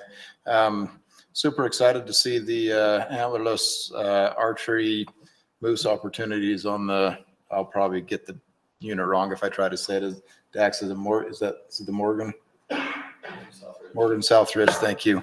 Yeah, super excited to see archery being used as a tool there to gain some harvest there. I know that harvest has been difficult on that unit with the private lands issues. So yeah, we support that. And just kind of, I missed the opportunity to comment on the last one. So again, on the archery theme, I just want to point out that when we use archery as a tool, I mean, we can offer a lot more opportunity because of the lower success rate. And really, it's just another weapon. It's just another tool. It's not, I hate it when I hear that we're catering to a special interest group, whether it's archery or muzzleloader or rifle or whatever. They're just different tools and they have different success rates, and we can offer different permit levels based on those success rates. And really, those opportunities are open to everybody. They're not open to just archers or just muzzleloader hunters. Everybody has the choice to make their own choices to where they want to place their application. And if a rifle hunter wants to pick up a bow and come join the bow hunters, we'd welcome them. So yeah, we support the recommendations as presented. Thank you. Thank you. That's all the cards we have. So I'll go to public feedback. Thanks, Mike. We had 6 respondents to the question. Do you have any comments about the Antlerless permit recommendations? We had, of the 6, we had 2 that strongly agreed, 1 that somewhat agreed, 1 that was neutral, 1 that somewhat disagreed, and 1 that strongly agreed. The weighted average is 3.3. A couple of the comments, one was, would like to see a slightly larger increase in cow tags on the Manti unit. And then the next comment was, we've been killing way too many cows for way too long. There was a comment, should be no antlerless deer tags until the entire state is at or above population objectives. Private lands only elk permits should not have seasons that are as long as they currently are. And comment, they like the creative strategies being employed to manage hunting pressure on the Parker Mountain pronghorn unit hunts. All right, thank you. We'll bring it back to the RAC for discussion.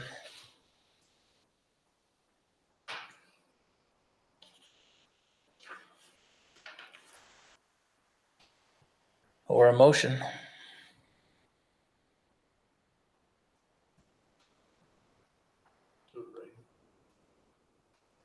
Should I do it? No one's doing it. I'll do it.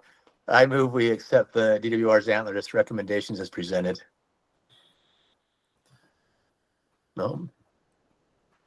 Okay, so I have a motion by Braden to accept as presented. Do I have a second? I'll second the motion. Okay, so motion by Braden to accept as presented, and the second by Drew. All in favor, raise your hand. And Amos? Favor. And that passes unanimous. Number 10, CWMU Antlerless recommendations.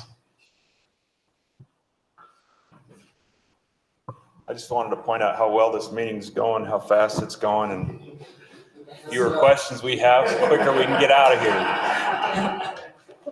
I know.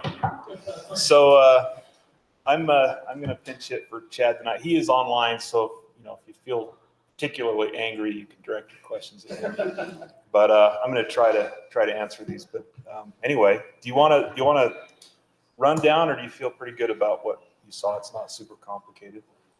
So since you're presenting, are these antlerless cougar and bear permits? They are. Or They're okay. always antlerless. Sometimes toeless too. Okay, so does anybody have any questions for Darren? Okay. So we do have a few CWUs that are either renewing, or they're new, or they're requesting changes. So those are the biggest changes in the antlerless recommendations that we're looking at. And then the board, of course, will approve all of the antlerless tags. But a lot of those are set in their CORs previously. So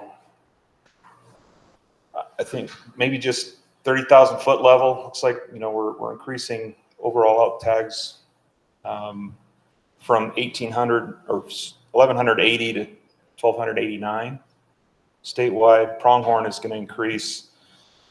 Looks like from 38 to 47. Deer is going to remain the same. So the totals are, we're about 1,251 permits up to 1,369 permits. Those are for the public. And then on the private side, overall elk, just a reduction of 1. We're adding 4 pronghorn from 25 to 29. Deer is staying the same. So overall, that's a change of 3 statewide on those ones. Does that help?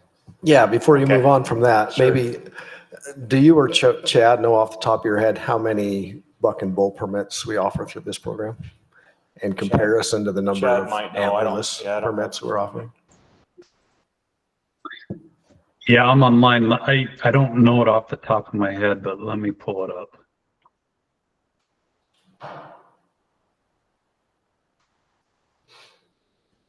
While he's looking that up, any other questions?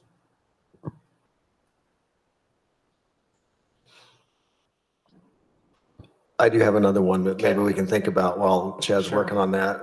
It seemed like at the last RAC that I was at, maybe I've missed one and maybe I've missed an update, but there was a CWMU on the LaSalle's that had applied and the division's recommendation was not to renew. And it looks like they're on the list now. So I'm just curious what had happened there. Approved them, last time around. So they are, the board did approve their COR, so they're part of the mix. I do have that data now too. We're looking at total antlered, it's 2,800 private permits and 463 public. So that's all the deer, elk, pronghorn, moose. So antlerless opportunity is still well under what antlered opportunity is, right? I guess I always look at this as it's a shared benefit. We can't have wildlife without habitat, and you can't have private land hunting without the wildlife. And the wildlife is owned by the state and the public. Private habitat is owned by private. To me, it's a 1-to-1 ratio. If there's 2,800 bull permits, seems like there ought to be 2,800 antlerless permits. Just make it equal. We are so far off of that, and we've been off of that for a long, long time. I would just like to see those numbers increase. So relative to that, in the last CWMU revision, there were some tools put in place to, I guess it related to when we had populations that were at or above a certain objective. Maybe you can review what that information was, and then how many or which units that applies to and what we've done in those cases. Okay, yeah, I think right now, Chad, correct me if I'm wrong, I think right now, is it Morgan South Rich that's the unit that's over objective that those extra tools would apply to? Is that correct? There's a few units across the state. The ones that get the most attention is Morgan South Ridge, Chalk Creek, East Canyon. Those 3 get the most attention. They're the ones that when you look at them, they have a lot of private land in them. So a lot of the unit is comprised of CWMUs. There are a few others throughout the state that have, I don't know that the CWMUs would make a huge difference on that. But Scott, right now we are compiling all of that. Because we didn't have the harvest data till not very long ago, we thought it would be better to sit down and look at this closer rather than make a rushed judgment on it. So in end of May, sometime in June, we're going to have a CWMU advisory committee meeting where we will gather all of those CWMUs and speak about each one of those. We are actually going to send them out all a letter as well, telling them where they fell short. I mean, this is a new, so not even a year ago that it was passed, right? So don't feel like it's totally fair to totally throw them under the bus on something that's changed for them. But we do want to give them the notice of saying, hey, look, if this were under this new rule, this is what's going to be happening. So yeah, we're going to have all those conversations in May or June with those CWMUs and all the ones that are over objective. And can you remind us what that threshold is? Is it just the population is above, or does it have to be 10% above, 20%? I don't recall what that threshold was. Yeah, there's actually quite a few metrics that make them have to be reported, and it is over a 3-year. If they're more than 10%, then they've got to come in. But if you're harvesting more bulls than cows, you need to come in if you're over objective. You have your 3-year minimum that throughout the COR. If you're not hitting, if you didn't hit that minimum, or if potentially, if it looks like if I look at it and you're after year one and you killed 0 and you're supposed to kill 75, we're probably going to bring you in because you're probably not going to hit that 75. So there's a few different metrics that will bring in quite a few different CWMUs. So they'll need to come before the CWMU advisory committee. We'll have conversations ahead of time, but they need to come in and explain how they're going to fulfill their commitment on it. You know, we're talking elk primarily. That's really the thing that's the most concern. So that'll happen May, June. So we're a little bit ahead of that. But we did have, you know, Deseret made quite a change this year, and they committed to add some more cow tags. They're gonna, and those potentially they could harvest 2 cows. They're looking at maybe adding some seasons, trying to space hunters out, but they've accepted that they really need to kill more cows. And so I think that could be a model for some other CWMUs that maybe aren't quite getting there. Got a question. So like on the Manti, we've seen increases in cow tags on the public lands. And why don't we see CWMUs within those same geographic areas have an increase on their antlerless cow tags? Yeah, I think we probably do need to have those discussions and be more flexible. Who does that fall on? Does that fall on the biologist over that area, or, and then if they are having a working relationship with that CWMU, does that put them in an awkward position to say, you need to do this? I don't think it has to. I think it depends on the relationship that's built over time. So obviously, you know, depends on who the players are, but I would hope that biologists could sit down and say, hey, you know, we're really struggling here. We need you to take some more, and hopefully they'd be willing. Now, I'm also a realist. Yeah. And I know in the past that has always been the case. I think we put some more emphasis and some teeth in the rule with the recent changes to have a little bit more realistic conversation with CWMUs that maybe have kind of been laying back in the past, and there hasn't been a whole lot of, they haven't felt a whole lot of pressure. And so that's, I think, where we want to move in the future. It's just having those frank conversations, and we need to get the harvest, and it's not cooperative if they aren't willing to step up. So philosophically, I think that's where we need to be. Okay. Chad, I noticed your hands up. Yeah, I'm not there in person, which I apologize for not being there in person, but I guess I can't I can't help myself from typing in on that stuff. So yeah, we do direct biologists to look, and every year when we do recommendations, I ask them to look at the CWMUs and if there's adjustments that can be made on the CWMUs. Sometimes there are, sometimes there's not. To be frank, sometimes those conversations are difficult. And I think that's in the rule change, that's why the rule was changed, to have these people come in. So at that point, it's not a discussion just between a biologist and an operator. At that point, it's a CWMU advisory committee having a discussion with the biologist there and the operator. Because at times it can be difficult for the biologist that's trying to have a working relationship to know how hard they should or can push. And so that was the whole idea about putting that in the rule, is that there would be another kind of like a third party looking at it, being in the middle of that. So I'm very hopeful that when we get that up and going this May or June, that those are productive conversations. I will say too, like, I understand the sentiment of if the unit goes up, the CWMU should go up. Probably most cases, but probably not in all cases. As I was diving in some of the numbers, one of our units that's been over objective the last 3 years is the Ponsegont unit. It has one CWMU on it that is relatively very small percent of that unit. So it may be we don't ask for a lot of harvest off of that unit, and we probably get plenty from the surrounding areas. So Thank you. Any other questions? Maybe I'll comment too on that, and no questions, I guess.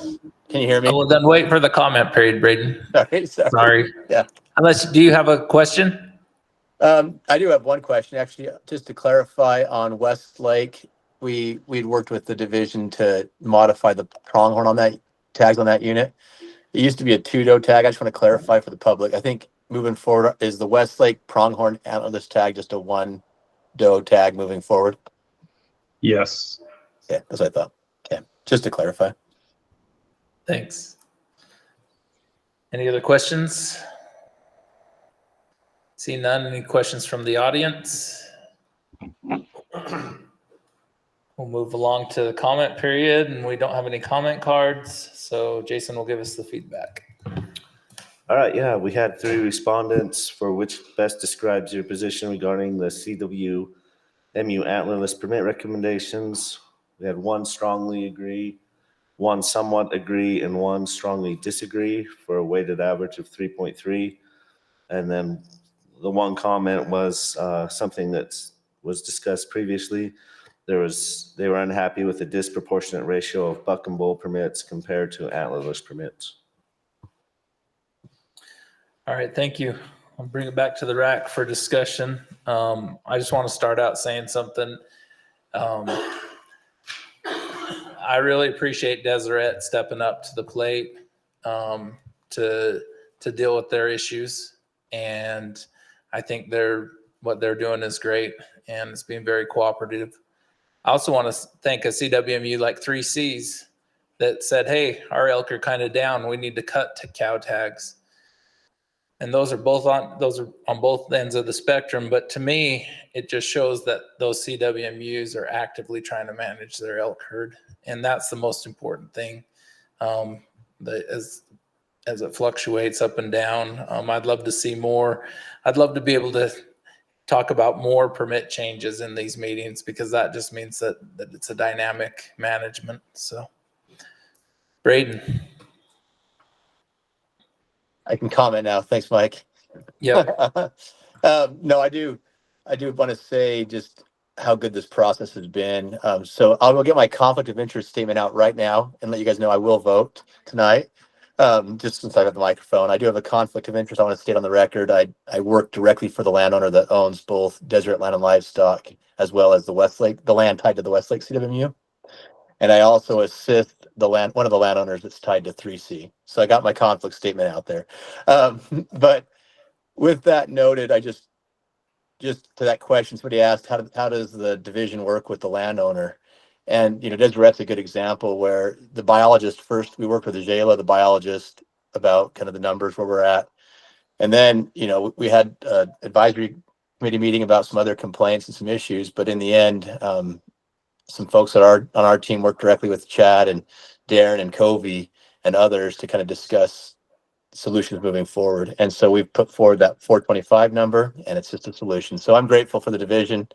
We're going to see how this goes and continue to try to work with the public and manage these elk. That's my comment. Thanks, guys. Thanks, Braden. Any other comments or discussion or a motion?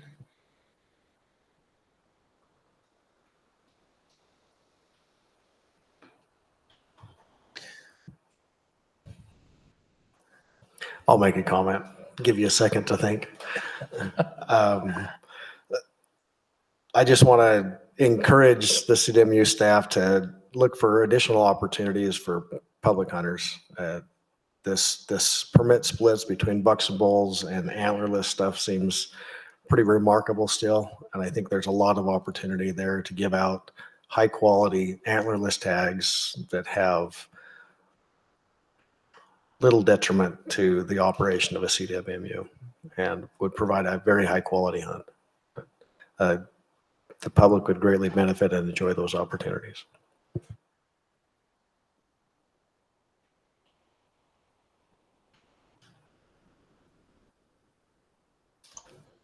Chad, you raising your hand?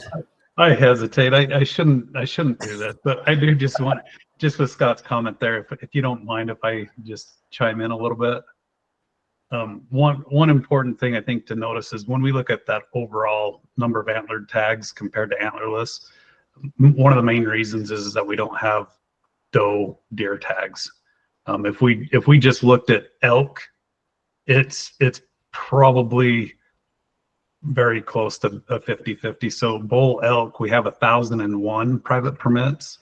I think we actually have more antlerless elk permits than that. So I appreciate that sentiment, and we do want to make it equal. But specifically where we are giving out antlerless, it is a pretty good benefit on the elk. I will try to not comment anymore. Well, I can't let you have the last word. So I think the public sentiment is also probably that if there are no antlerless permits, there should not be a 90-10 split. It probably ought to be a 50-50 split for antlered harvest.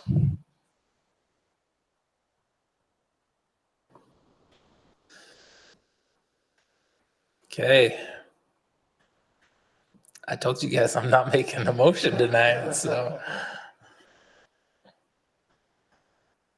I'll move to accept as presented. I'd like to note that Scott has moved to accept the CWMU rule permit as presented. And I'll second. And second by Eric. All in favor, raise your hand. I recorded the meeting for that part, Scott. So I want to. Okay, and Amos?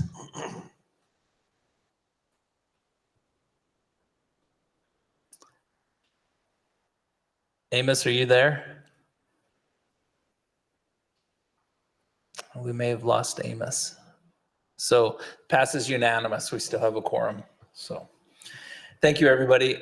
I appreciate that discussion. I think it's a good program. I think that there's can be room for improvement on both sides. And so let's move on to the landowner permit rule presented by Darren. All right, I'm sure everybody's aware that there was a recent change legislatively that required us to update our landowner permit rule. And so just in summary, that what it does is it allows landowners who own between 4,000 and 8,999 contiguous acres to receive between 0 and 2 bull elk tags that they can then, or vouchers that they can then sell to the public or use themselves. Again, that's in statute. What we're proposing tonight is we put some criteria in the rule to try to put put some sideboards on how the division will make the determination on the number of bull tag vouchers that would be awarded for folks that apply for that program if they qualify. And that's kind of it in a nutshell. And that's HB 202, right? Correct. Yeah. Where this came from? Right. So I must be mistaken, but are we missing a gap? I thought CWMUs to qualify for elk had to be 10,000 acres. Do we have a break between 9,000 and 10,000? There's a variance from 9,000. Right. Yeah. If Oh, if there's a within 10% nine- variance. We nine love and above, variances, don't we? Let's just throw in some more variances. They have to, there's some criteria. They can join with a variance. They have to provide an additional public tag. So the language in the legislation says up to 2. Does that include 0? It does. Okay. Yeah, according to the rule, it does. Okay. So how will the division decide if it's 0, 1, or 2? What metrics are being used? So the current rule says we'll take into account their historic contributions to elk habitat. So we'll look at what kind of habitat that they have and what's their track record. Their willingness to help manage the herd on the unit that their property resides in and keep it at objective, to help manage to objective. We'll look into other, if they own other property and even on the property that they're applying for, what's their willingness to tolerate wildlife, if they're, especially if they want to hunt elk on one piece, but they're complaining about elk somewhere else. We'll take that into account. And then the last thing would be whether they have any wildlife convictions in the past. So that's what we're proposing to add to the rule.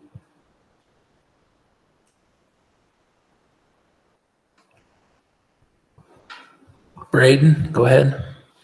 Darren, is it only the landowner or could like a landowner's tenant apply for these permits? Does it have to be the actual deeded landowner? Deeded landowner, yeah, has to be the landowner. Darren, you brought up 2 things I wanted to ask you about. Sure. So I appreciate these 3 criteria that you've outlined. How are you going to measure that? How are you going to gauge that criteria? Because when I hear tolerance for wildlife, it begs the question, are they able to qualify for these permits and claim depredation remuneration elsewhere? Well, yeah, under these current criteria, no. I mean, we're going to have to deal with the depredation, but yeah, if your point is that these aren't like super pointed criteria, I mean, that was a comment, but I was going to save that. Yeah. I'm moving. I guess I'm trying to move this. Yeah. Getting ahead of myself. So I'll leave it there until comment. There are a couple other criteria for the property itself that I failed to mention. But the question, can they still qualify for depredation and a permit, essentially double dipping? I think the answer is that, and the way that the rule's written is it's going to be on a case by case basis. And so I think also something to bear in mind is a lot of times we write rules at a certain level, and then there's policies that maybe put a finer point on some of that stuff. And Kobe's going to tell you I'm totally wrong. That part's in the code. So in the code, they cannot claim depredation on that unit and qualify for one of these permits on that unit. Well, so this is a result of House Bill 202, which I'm sure Darren already said. And so the code outlines a lot of things. This is some further criteria that we were asked that we were allowed to put in because of the code. Yeah, I think most of us understand how the legislature enacted this. Since there is little to no public benefit as a result of this HB 202, I wonder if where it says, which maybe this is a result to the willingness to help manage elk herd, which may be necessary through private ranch antlerless harvest. Is there the potential for that to be open to the public, or would that be still the opportunity given to the landowner if that's the case? Say that one more time. I'm not sure I follow you. So the criteria reads willingness to help manage the elk herd for population objectives, which may be necessary through private ranch antlerless harvest when population estimates. There's no possibility that an antlerless hunt could be open to the public in that case, or would that be? I think there could, and again, you're going back to case by case, but we'd always prefer to get public hunters into, if they're dealing with a problem and we're trying to see antlerless harvest, that'd be our preference, but there'd be a negotiation. So is this language that this is proposed so it can be altered? Right. I feel like if that potential exists, it ought to be included in this so that the public has some sense that they're not just losing up to 2 LE elk tags out of the public draw for this private interest. And then a third question is, will these vouchers be public? Annually, will we get a spreadsheet that says so-and-so was given 1, so-and-so was given 2, just so that we sort of have an understanding of how many are being doled out and who's receiving them and what impact it is having on the overall population recommendations? Yeah, we'll have those numbers, and if I think it'd be good to report. I don't think we'll do it by individual person, but we could tell you by unit or something like that rather than does that make sense? Typically, we don't like to call out individuals, but we could let you know how many were issued on a given unit, something like that. Back to the depredation point. I know in code it says that they can apply for depredation, but is that for that parcel or is that for that person? My understanding is it would be for the person, for the landowner. Because then that would go back to how well they're working with the division on other issues. I guess I just kind of worry if this will put the biologists in a sticky situation again. Am I wrong to think that it could? No, I mean, obviously dealing with the public has a whole variety of different interactions that can, so it's good that we have some coverage in law. It's nice to have, hey, this is what the law says. And so if you want to be part of this program, and these are the rules, and if you want compensation or you've got heartburn about your other property, this isn't for you. Self-trespass, do it some other way, but this isn't the program for you. I think that's kind of where we're going to have to be on it. And it doesn't specify in code whether or not what season these are for. So will the division authorize them for multi-season or for individual season? And they have to choose. They choose their season. Okay, thank you for that clarification. Who chooses? The applicant would choose. They can choose whatever season they want. I noticed John has his hand up. Yeah. John? Yeah, apologies if I missed this, but the part of this rule change regarding wildlife convictions in the past, Darren, what is the language? I don't have the exact language in front of me, but let me just say, if they have previous wildlife convictions, and so I think it's almost as simple as that in the rule, John. I don't think it has a whole lot more. Does that prohibit them from getting the vouchers? Right. Yeah. So, and again, that covers all wildlife violations, not just big game. So we just want to make sure that people that are bad actors aren't included in the program. No, I think that's great. Thank you. Drew. And just going back kind of to the depredation, when it says tolerance for wildlife, is that for elk specifically, or just it could be tolerance for all wildlife? The language says wildlife. So it could be taken as a broader. Thank you. Does the division have any idea of how many applicants they anticipate receiving this fall? I think, so I have a spreadsheet here. Hopefully I'm interpreting it correctly, and if I'm not, Chad will jump in. But it looks like if you look at all the units across the state, people have contiguous acreage, probably about 160 that could potentially qualify. How many of those will apply? How many permits they'd qualify for? That's hard to answer.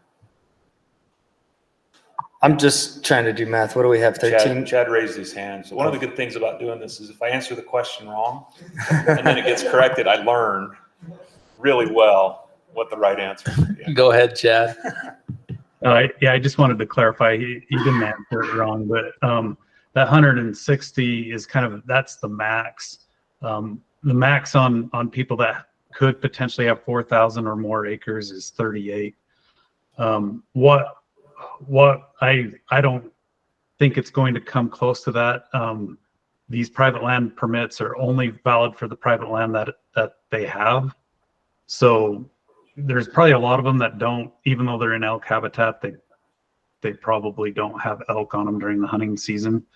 So if I had to estimate, I would say probably 100 would probably be the max that I would think. That's just a guess and an estimate off of just probably not super great data. We don't know what we don't know yet, I guess. Through the RAC process, is the division looking for more specific benchmarks for? We're certainly open to suggestions if you know, that's part of the reason we bring this around. But again, sometimes in the rule, it's a little bit more open-ended, and then we have a policy just to make sure all of our regions are on the same page and that we're not being arbitrary in how we implement. But we're certainly open to suggestions, Mike.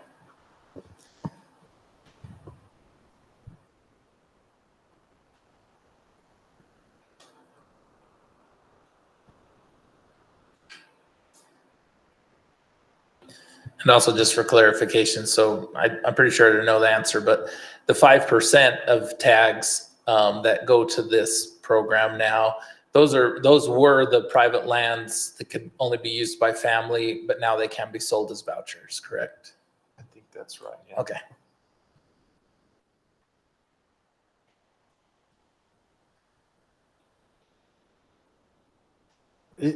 I'm trying to find the number and I can't find it. How many OE permits are there available in a given year for elk? 1,300? Is that number anywhere close? You'll be saying 3,000? 3,000?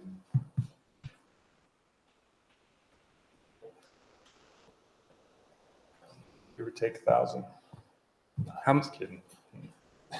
I don't know. I'm taking their word for it. Yeah, exactly. 3,000-ish. Around 3,000. Yeah, unless Jackson. Oh, Jackson. He's like, God.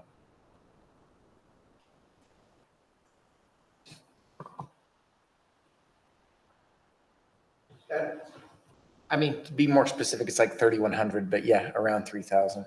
And I'll be honest, Mike, we're probably not looking for more specific criteria.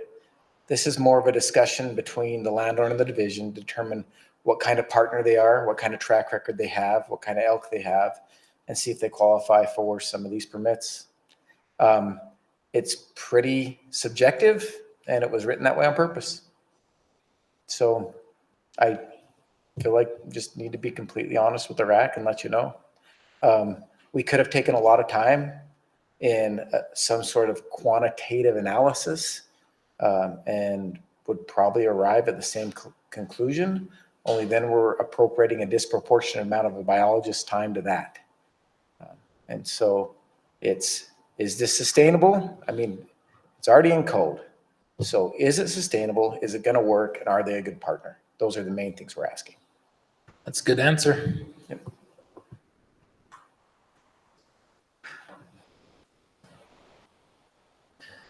Any other questions? Any questions from the audience? Seeing none, And no comment cards. Turned over to Jason for feedback again. All right, thanks, Mike. We had 4 respondents for the question, which best describes your position regarding the recommended changes to Administrative Rule R657-43. We had 2 that somewhat agreed, 1 that was neutral, and 1 that strongly disagreed, for a weighted average of 3. A couple of the comments: there was appreciation for working with landowners on these issues.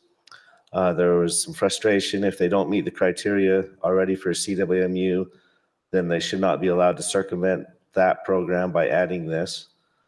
And there was one that thought this was a reasonable approach that allows landowners to benefit from wildlife if they are also willing to contribute to wildlife.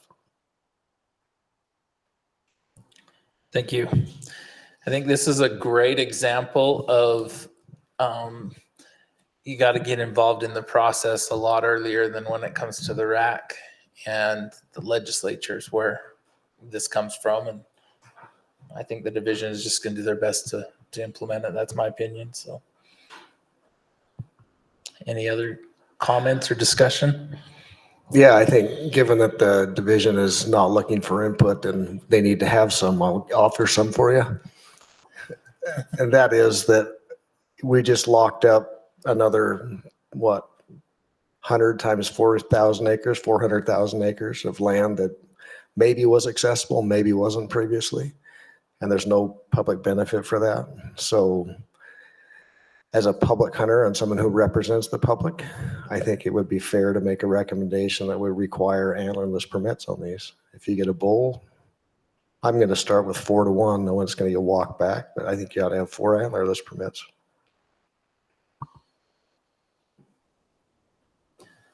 And I would wonder if the division even has the authority to do that, to require something that's laid out in code. Is that even a possibility?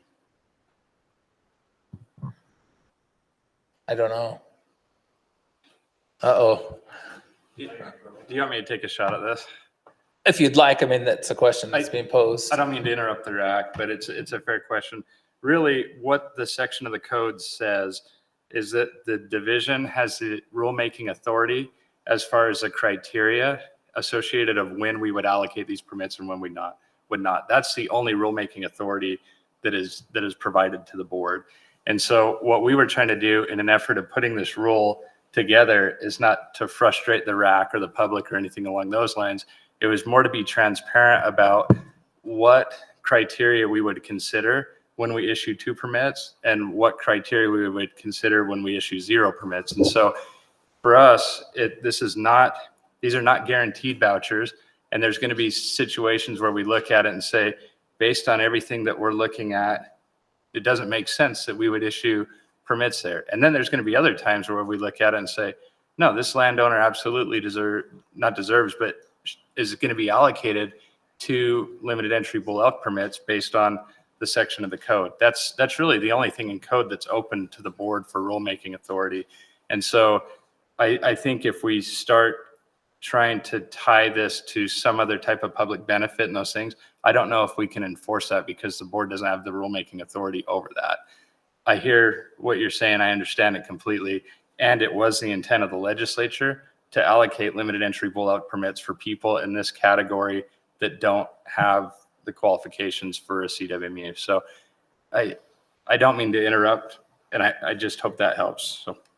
No. But clearly the rule doesn't specify we can't do that.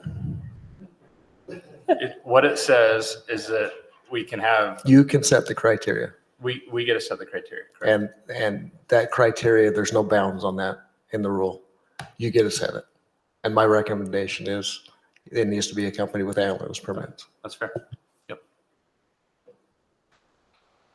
So another concern on that is one of the criteria is if they do, projects on their land that benefit wildlife. And I love that idea, except for the fact that I don't want the elk drawn into that land that the public can't access now. How does that benefit the public? We encourage them to do projects that pull in elk and then we can't access them. What's the benefit to the public there? think that's a poor criteria.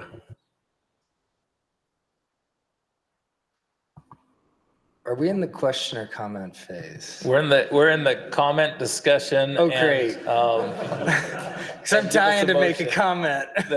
let us have it. No, I found the number. So just so everybody knows, the grand total of recommended limited entry bull elk permits 2025 is 3,533. That's 121 more permits than the previous year, which was 3,412. A proposed increase of 3.5. Okay, that's in the recommendations. So in one fell swoop, we said that there's upwards of 100 to 160 potential permits that could go out this year. In one fell swoop, the legislature, with no biological data, decided that the same number we are all discussing increasing by 3.5%, this program does the same thing in essence. And so without Scott's sort of concession, I think we as a RAC and you as a division need to really think hard about how to draw this back into the public realm, public benefit, because as it stands, it seems like a potentially very large, significant portion of permits when like I say, it's the same exact number that we are able to vote on and make recommendations on. So I would love to see that second criteria in regards to the antlerless need involve the public at some level when that criteria language is finally drafted.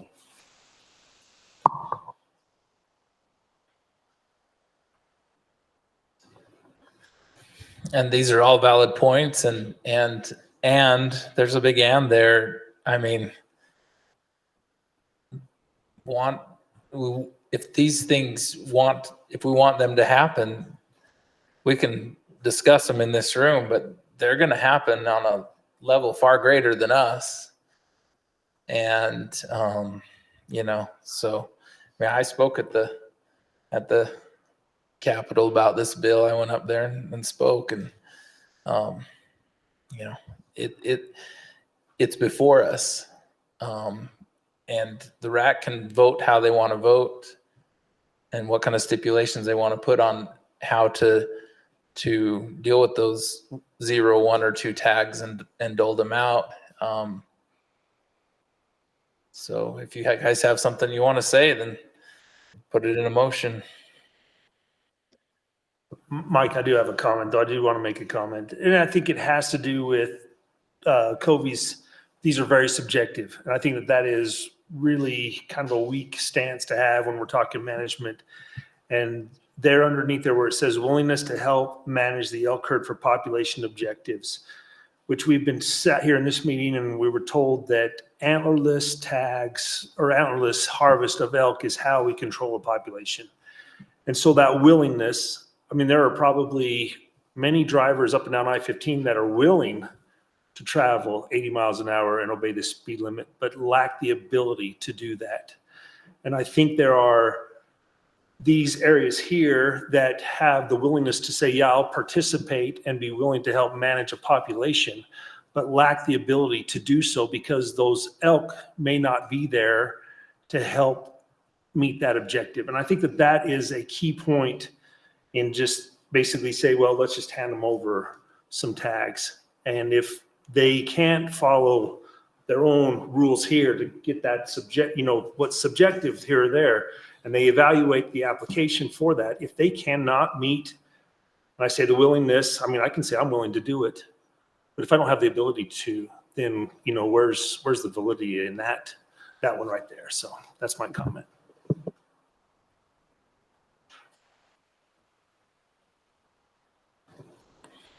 All valid points. Braden. I'm using my computer now, so hopefully the audio still works. I was kind of, before Kobe got up, when I read the rule, I thought this is kind of vague, and as an attorney, I like sometimes more specific and, I want to make sure that no one can sue me for being arbitrary and capricious, right? When I was a state attorney, that was kind of my concern. But as I heard Covey speak and then Justin, I think that the vagueness does allow for flexibility and allows for some adaptation as circumstances change. I do worry that there could be, like Eric just said, there's a lot of openness for interpretation and misinterpretation, and it could be arbitrary.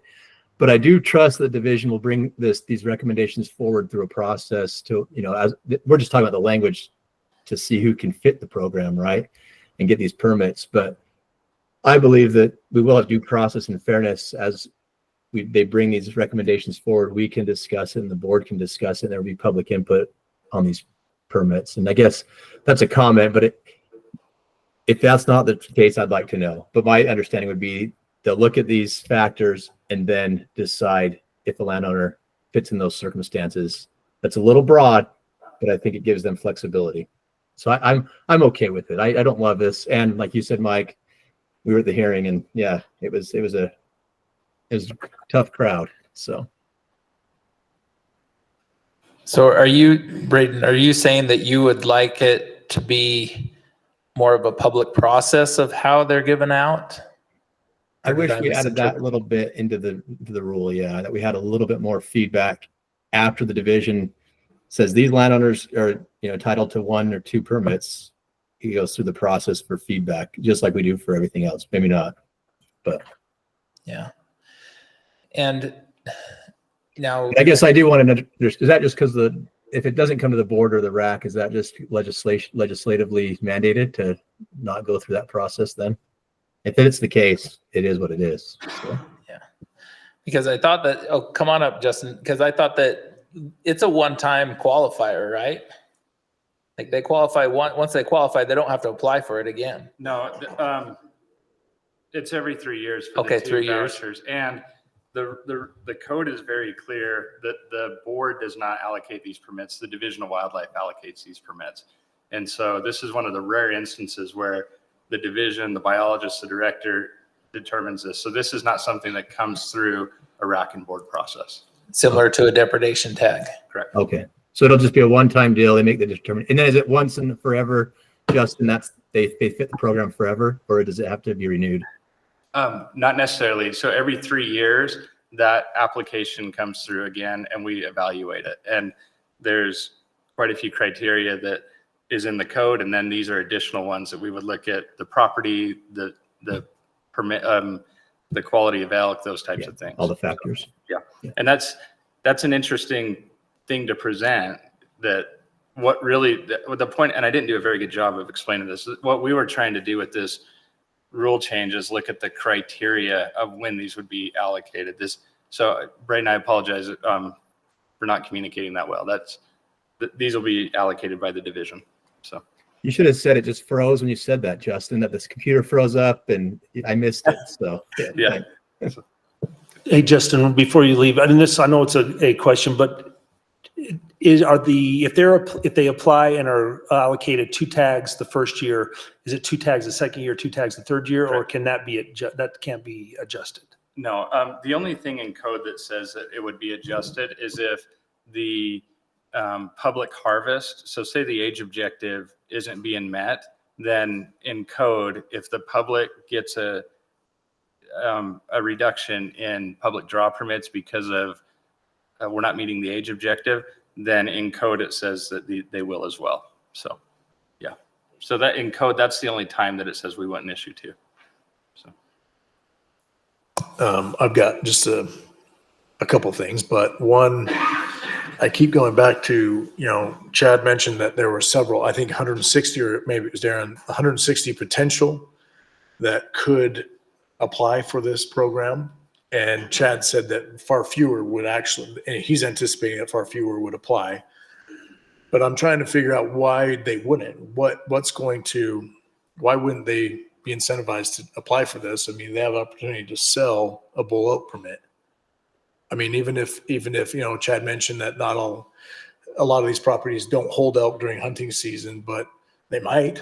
Who's to say they don't, and why wouldn't they apply? And I know that's going to be probably part of your criteria as well, but I don't think that there's going to be as few once they realize what they have in front of them. I think a lot of people will wake up and see that they have potential to sell an elk tag for $10,000. Why wouldn't they want to do that, right? So that's a big concern of mine, because I don't know if we'll ever know that true number until it happens. And just, I don't love, like Scott has said, like Josh has said, those tags for a public resource being sold to just whomever. I don't love it. It's hard for me to swallow. I'll also just say though, that since this seems like something that we don't have a lot of power over, this is where, you know, I feel we put our trust in our biologists, that they understand these populations and these units, and it's a 0 to 2 tag. So, you know, in hopes that they make good calls for those populations and the public and whatnot. So in some ways I feel that's all we can really do, is put our trust in what their decisions are going to be, since it's a DWR call.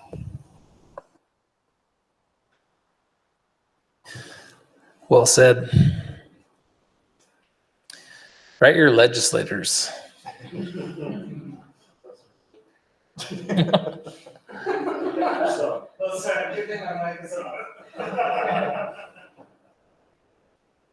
Okay, we've had a lot of discussion on this, and I don't know if we're going to solve this problem in our advisory capacity as a RAC, but somebody take a stab at a motion. I'm going to try one. I'd like to see 3 words added to R657-43-12 8.2, where it says willingness to help manage the elk herd for population objective, which may be necessary through private ranch, antlerless harvest, and these 3 words, open to the public when population, something like that, when population estimates are over objective. If you build that into the criteria now, it's not binding by any means, right? It's a suggestion of language that has the potential to make this rule change more palatable for the general public. Braden? Josh, a question. This is the open to the public. Is that open to the public to make a draw, or open to the public? Because I think somebody would argue, well, somebody paid for it, so it was open to the public, right? I think, what is it, when you say open to the public? Words, public draw. I mean, yeah. You get the sentiment. I mean, the wording itself is, we could wordsmith.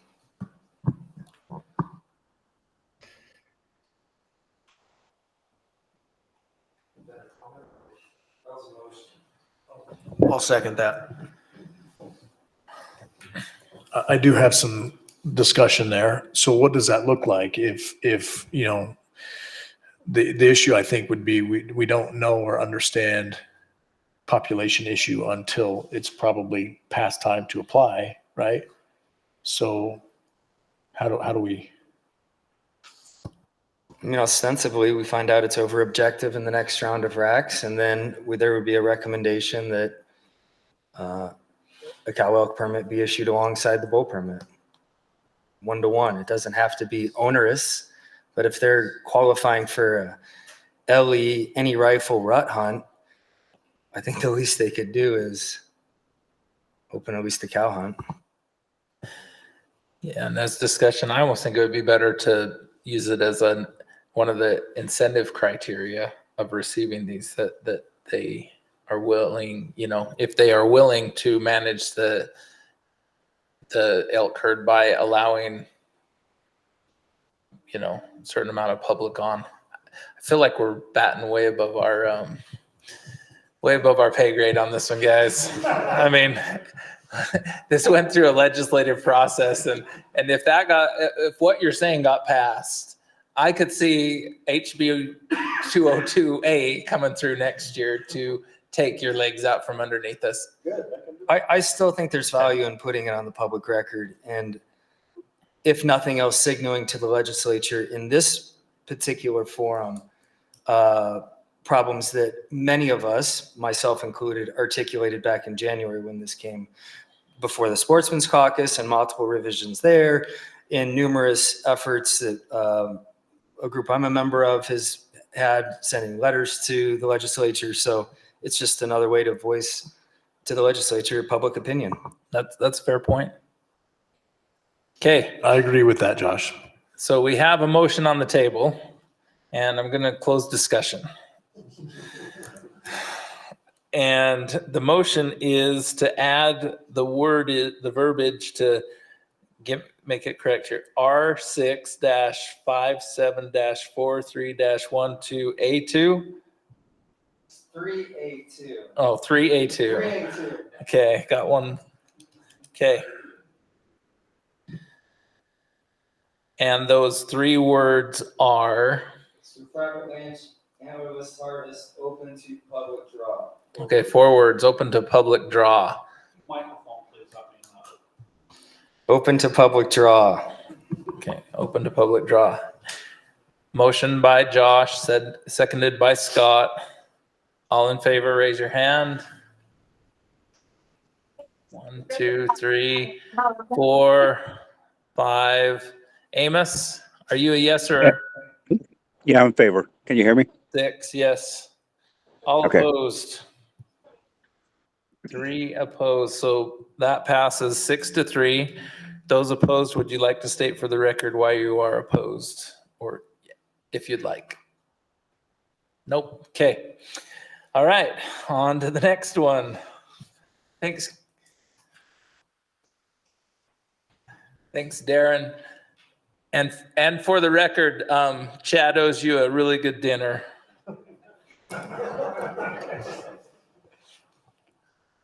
All right. Expo Rule Amendment by Kobe. Yes, Mr. Chair, thank you. Here to talk about some proposed Expo rule amendments. And just to, would RAC like a brief summary of what we're doing here? Is that appropriate? Or what we're recommending to do, I guess? Yes? Yes. Okay, all right. So just starting out, the Expo permit rule is separate from the hunting expo the hunting conservation expo that takes place. But the way that has worked is that currently they have the contract for the expo permits. All right, so it's a separate event, but we have a rule that allocates up to 200 big game permits for an expo in Utah. The way that works is that you apply for those permits through an RFP or request for proposals. You submit an RFP that says that, hey, here's what we're willing to do. Here's all the criteria. And then that RFP is scored, ranked, and awarded. It is a 5-year contract with 1 renewal. And the reason you're seeing these recommended changes now is because we're at the end of the second 5 years. So there was a 5-year contract. We had the renewal. And we wanted to firm a few things up that are in the current contract. Some of them are in the current contract, but we wanted some of those actually in the rule so that any groups applying for this contract would know moving forward, hey, here is some criteria in the rule moving forward. Just to go through some of those changes, one of them is there was, when this started, there was a portion of the permits that were for non-residents only, that residents weren't allowed to apply for. We stopped doing that a few years back. We don't feel like there's a need to do that. These are Utah permits. We want everybody, resident or non-resident, to be able to apply for them. So we took out the portion that allows that. We also are recommending to change the way that the permits are accounted for.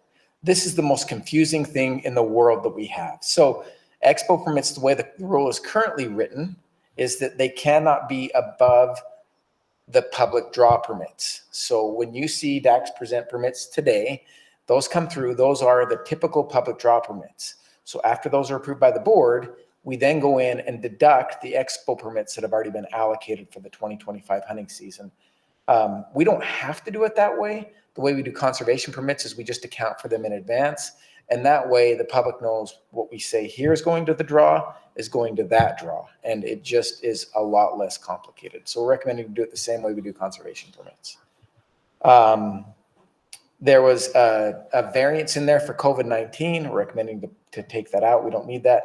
But also to allow for a variance to hold a virtual expo if there are some unforeseen things that happen and the division and the contractor that has the expo both agree and present that through the public process and to the board and say, hey, here are the reasons that we would need to have it. I mean, we had to have it with COVID-19. And if we ended up in a situation like that, we could do that again. Recommending to firm up a little bit of how the funds are allocated. So right now, it's been historically the cost of the draw is deducted from whatever is generated. So the cost to advertise, house, all that stuff that's deducted. And when we looked at what that's been through the audit over the years, it's anywhere from 18 to 21, 22%. So we said, okay, looking at other Western draws, that specialty draws like this, they're usually anywhere from 25 to 35%. But this one's come in at about 20% every time. We felt like just getting rid of that and saying no more than 20% can be spent on the draw, 20% off the top. After that, right now, the way it's written is, and this is in the contract, not in the rule. In the rule, it's not specific. But in the contract, it says that $1.50 money will be spent with a cooperative agreement with the division, $1.50 of the $5 left, and then $3.50 is spent by the group, but both portions are audited and spent on Utah wildlife in the contract. We want to firm that up and added another category. So we're recommending that 10% come back to the division. And with that money, we would supplement flights, monitoring, research, and match PR and things like that. And then we said 70% could be kept with the contractor, split that in half. 35% would come back in a cooperative agreement on a project with the division, and 35% they could keep and spend to benefit Utah wildlife. So the 70% in entirety or everything is audited and reported annually. And it all has to benefit Utah wildlife. There's just part of it that comes back in a cooperative agreement and part of it they have some discretion on. We also are recommending to add the possibility of having swans be an expo permit species. I think one of the things that's important is when I took the conservation permit rule around last year, I heard time and time again, we like these, we see the benefit in them, but we really would like a special draw. And we have both. So the expo permits allow us to have a special draw outside of the typical point system that anybody can apply for. It's relatively inexpensive, and 200 people a year get to benefit from that. And it's not, it generates typically less money than the conservation permit program. It's about $2 million a year right now. But it is something that is open to the public. Oh, there's one final change, recommending to have for the contractor that receives this to have the ability to go from between $5 and $10 and have some flexibility there. This is a little complicated because not that portion, but the rule, the way we're doing this or recommending to do this is have this be, to have this be a 65755A, and it would technically go into effect in 2027. The other rule needs to stay in effect until the end of 2026 to finish out the contract. But the reason we're recommending to make these changes now, again, is so that whoever applies this spring and summer for the expo knows that they're applying under these conditions. And I think that's a pretty decent summary. Thanks, Covey. Any questions for Covey? Can you flesh out a little bit the financing on the draw? Where does that money go? Is that internally by the organization that has it? Is it who does the draw? where does that funding go to? Is it done by the state? Is it done by Western Hunting and Conservation Expo? Yeah. Is it done by Fallon, Nevada? Who is the draw? I'm actually not exactly sure. Oh, it's the mystery box that I know Elon Musk Lindy is going to knows. uncover, huh? And I know, but it's not a mystery box. I know that our staff is allowed to review draw code every time, to look at the code that was written for the draw and say that, hey, yep, this is the code looks good before they run the draw. And that in the contract they submit, that's all detailed and lined out. And Lindy will tell us more. And Lindy can tell us who it is. I just don't do draws.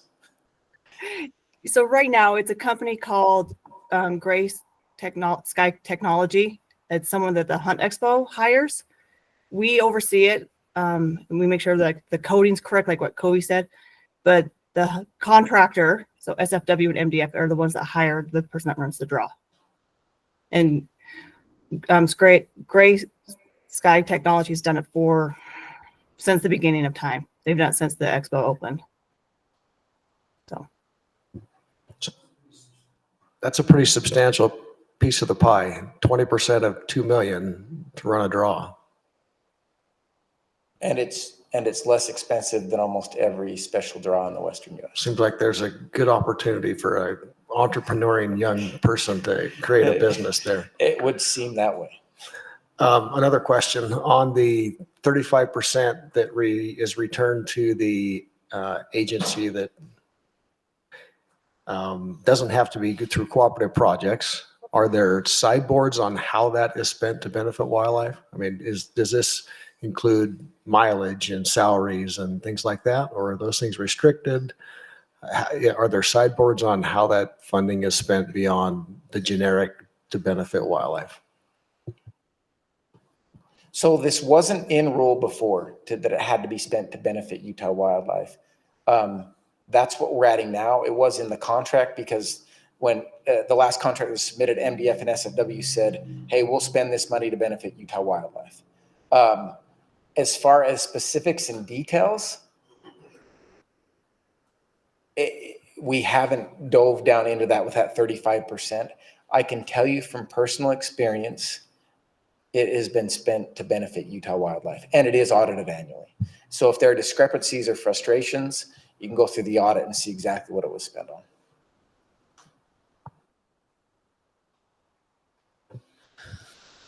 Is there a disadvantage to running those funds the same way you run the conservation permit funds? Which would clean a lot of stuff up and put it all into one more pot. Yeah, the expo funding does allow for some more flexibility. Conservation permit is really nailed down to where it has to be spent on a conservation permit species, and they're a little different. This expo money often goes to it's helped out with a ton of waterfowl projects. It's helped maintain our waterfowl WMAs are really expensive.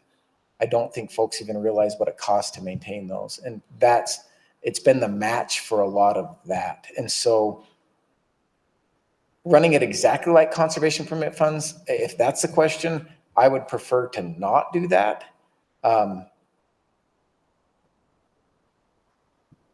Because we have that need. And I think it's already tracked really well. Like if it were a black box and you couldn't see what you were getting out of it, I would agree with you.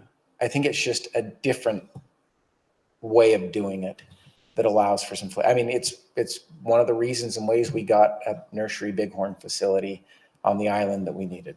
These funds come in clutch a lot of times when there's not the other money to do it. Okay, and then who decides if the price goes from $5 to $8 to $10, and is that 20% tied to the increase? Because like right now, 20% of $5 is $1.25, $1.20. The way it's being proposed and is that everything is percentage based. So the answer to that would be yes. And that's the way it's being proposed. Also, it's being proposed that the contractor would have some flexibility to determine that. Just to be completely transparent, when we looked at this as an agency, $5 for a draw application we just said it's been this way since 2007. It's probably time for an increase. I think we would have been supportive of a more locked in increase even, but having the flexibility allows a contractor to do some marketing and say, hey, there's a difference between a bighorn permit and a turkey permit, and we could do some marketing here to where there's a different value on some of these.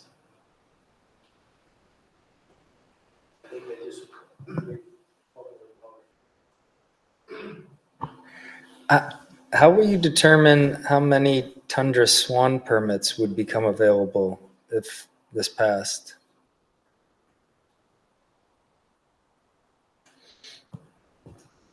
Tundra or trumpeter? Just kidding. Sorry. Not funny. We would look at it and just set aside a small portion. There's not the ability to increase. So it's still up to 200 permits. So it would have to replace something, and just a possibility of increasing. So 200 is it's still set stuck as amount. up to 200. Take out some, Scott just said it, possibly remove some turkey and substitute that. And what if somebody shot a trumpeter? They closed down the season, Mike. They closed down the season. We don't have a trumpeter permit in our state, so. I know, but we have a penalty for somebody who has a tundra permit that then shoots a trumpeter. Yep, we do.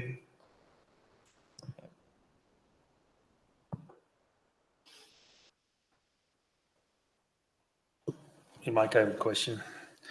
Just on the validation, because I know there was a comment made with taking out the COVID-19 language in there that says it can be done electronic. Is it just implied then that if the division or whoever decides that the variance needs to be granted for an electronic option, that it would just be an electronic application? Or does that need to be written in there to say that during those times you would not have to show up in person? Because the way it's read, the only exception is for those serving military outside the country, that kind of stuff.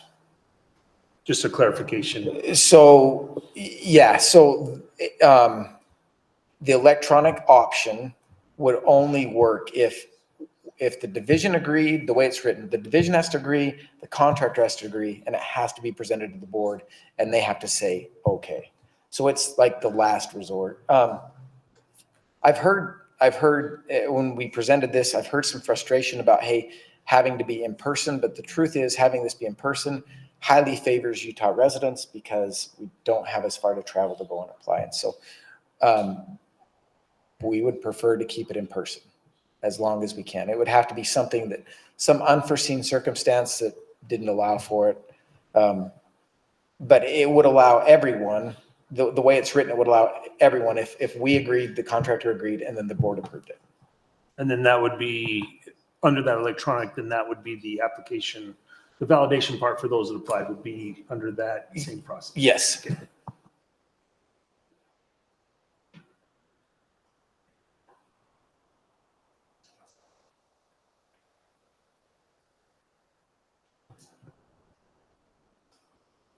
Any other questions? Any questions from the public? Seeing none, have one comment card from Troy, that's SFW. Not too late. Troy Justinson, Sports and Fish and Wildlife. First off, like you stated, we are the contractor with the Mule Deer Foundation that currently has, the contract to. I get a little bit nervous when they call them expo permits because they're really not. They're 200 permits. They're a separate total anything entity in the sense that whoever gets the bid to contract to conduct the draw for these 200 permits does not get the expo. It's separate. So they are 200 permits, they're not combined. Now, there's brought up a lot of stuff about as far as accountability and what's the word I'm looking for? Help me out. Transparency, there we go. This is all audited. You can go and see where we spend the $350. We have to turn in an audited report, just like we do with the conservation permits. You can go by a line item and see, hey, they spent this X here or whatever type deal. The thing that also is critical to remember, this is an application fee. It's no different than the application fee you're sending to Fallon, Nevada. It's not an actual permit. The state still collects the money for the permit. We are collecting the application fee, and it's not $2 million to run a draw. It's a lot that's figured in as far as the advertisement goes into it, the floor space that actually that we have to pay for at the Salt Palace to conduct the draw, whatever. That's where that expense comes from. Now, with the current changes they have coming down with it, before we had referred to as of the $5 that Covey is talking about, we have a $350, which is unrestricted. Basically, we can spend on anything as far as related to the mission accomplishment of our organization. The $1.50 is restricted. It's like conservation permit money. We have to fill out a cover sheet that has to be approved by the division. Why is it important to have that $350? Kobe mentioned it right there. We would not have a Desert Bighorn facility right now if we did not have that $350 money. There's things we can do as an organization that the state cannot do, and especially in the time frame, and it gives us that flexibility to go through and do that. The conservation, the expo permits have come a long ways. If you remember from the beginning of it, there really was no guidance on where that money was going spent. And then there was a change through Karpowitz. We created the $1.50 and the $350. And now these new changes coming forward, if we're lucky to get it or whoever gets it, actually swings it more and more changes and more benefit to public wildlife. So we are very appreciative of being able to have them for 10 years. I mean, I can stand here with a straight face and look at all of you. We've spent a lot of money to better wildlife in the state of Utah for the average Joe. And there is nothing I'll hide from. There's nothing that I wouldn't show people of what we've done with these funds. And I think we are better off in the state of Utah with being able to have these funds. We've done things. The COVID, we're a multi-species organization. We're not a single species. What it's allowed us to do is fund a lot of upland game and waterfowl that quite frankly would not get funded any other way. I challenge you to go talk to your WMA managers and all your upland people to see the amount of money that we dump into this. So we do support the changes. Proud to be a part of it. I think it's a great process. So thank you. Thank you, Troy. Jeremy, MDF. Jeremy Anderson, Mueller Foundation, basically ditto what Troy said. Just last week, Troy and I and Ben and a lot of other groups were at the Watershed Restoration Initiative meeting where we fund a lot of projects. I think between SFW and MDF alone, we were over $4.5 million of funded. And a lot of that, as I called that project out, we're going to go 30,000 on that, do that out of 350, take that out of $1.50, take that out of conservation permit. So it made a big dent having that money. So it makes a, so where I'm looking for it's good to have that usefulness to where we can use it at that event, or again, you know, back when we're doing urban deer transplants, we're buying urban deer trailers and things like that. You know, that's obviously long in the past, but MDF definitely supports this, and thank you guys for your time. Thank you, Jeremy. Turn it back to the RAC for discussion. Oh, we have feedback from online with Jason. Thanks, Mike. We had 5 respondents for the question, what best describes your position regarding recommended changes to this rule? We had 1 strongly agree, 2 somewhat agree, 1 neutral, and 1 strongly disagree with a weighted average of 3.4. A couple of the comments, a couple of them revolved around the pricing. I'd like to see the application fee stay at $5 and avoid doing anything that would price the public hunter out of applying for those permits. Something that was brought up earlier, questions about where the SWAN tags were replacing the big game tags, or which tags they would replace, and what that might look like. They liked eliminating the non-resident only tags. And there was a sentiment from one that they'd like to be able to make it, which was addressed previously, make it possible to apply remotely for the Expo tag. Thanks, Jason. Okay, now we'll come back to the RAC for discussion and comments and possibly a motion. I think it's a great program. I love to see those conservation dollars roll in for projects. You alluded to maybe there's been some things that people didn't like. I guess I'm not privy to those arguments or discussions, so I'm naive to it entirely, and I guess that's blessed me for not knowing. But I think it's a great program, and I hope they just bump it up to $10 a permit. We bring $4 million in next year.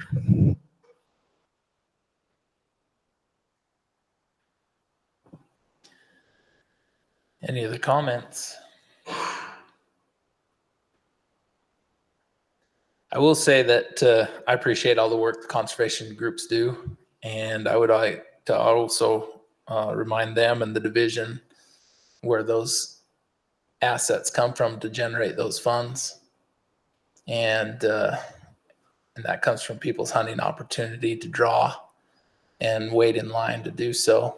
And so as you go forward, this is maybe just preaching with my comment, but as you go forward, don't forget to say thank you to the Utah sportsmen that allowed us to generate these millions of dollars to build this, because there would be no nursery herd, no WMA work, no other work without those assets to generate those funds, and those assets come from the citizenry of Utah. So, and again, thank you for all you've done, and I've appreciated. I sat on the Habitat Council for 4 years, and I've seen where a lot of the money goes, and the good that it's attempted to do with it. So, any other comments? I do have some things to say real fast.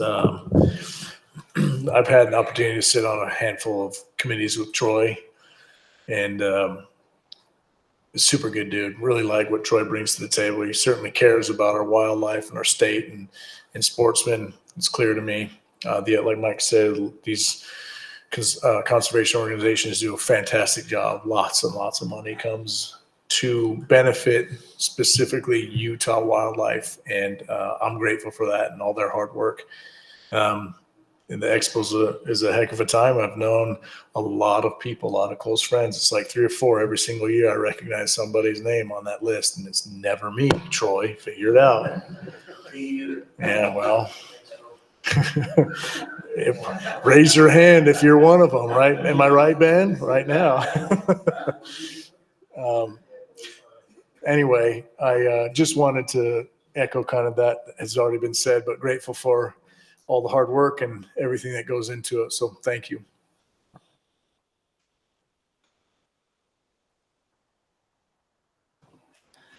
And in a perfect world, it'd never be virtual.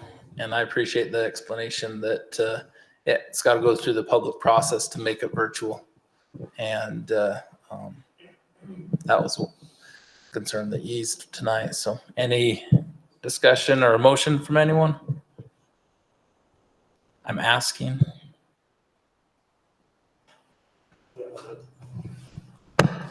I move we accept as proposed. And I'll second that. Okay, got a motion from Bryce to accept as proposed, a second by John. All in favor, raise your hand. And Amos, you there? In favor. Okay. Okay, you got that? Yeah, you said yes, correct? Yes. Okay, that's unanimous. Thank you. Okay, we're going to move on to, do we want to do Timpanogos first or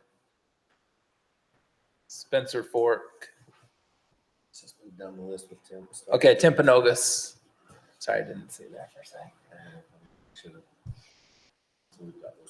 Yeah, so Mark Farmer will be presenting the Timpanogos WMA management plan. Hi, Mark Farmer, Habitat Manager for the Central Region. This is the Habitat Management Plan that was originally written in 2009. It's updated because of the changes in recreational use on the property. It's right at the mouth of Provo Canyon. It's a lot of recreational use, especially from the increase in mountain bike use. So the difference in the last 10 years is we've got high school mountain bike teams with 50 to sometimes more per school on their teams.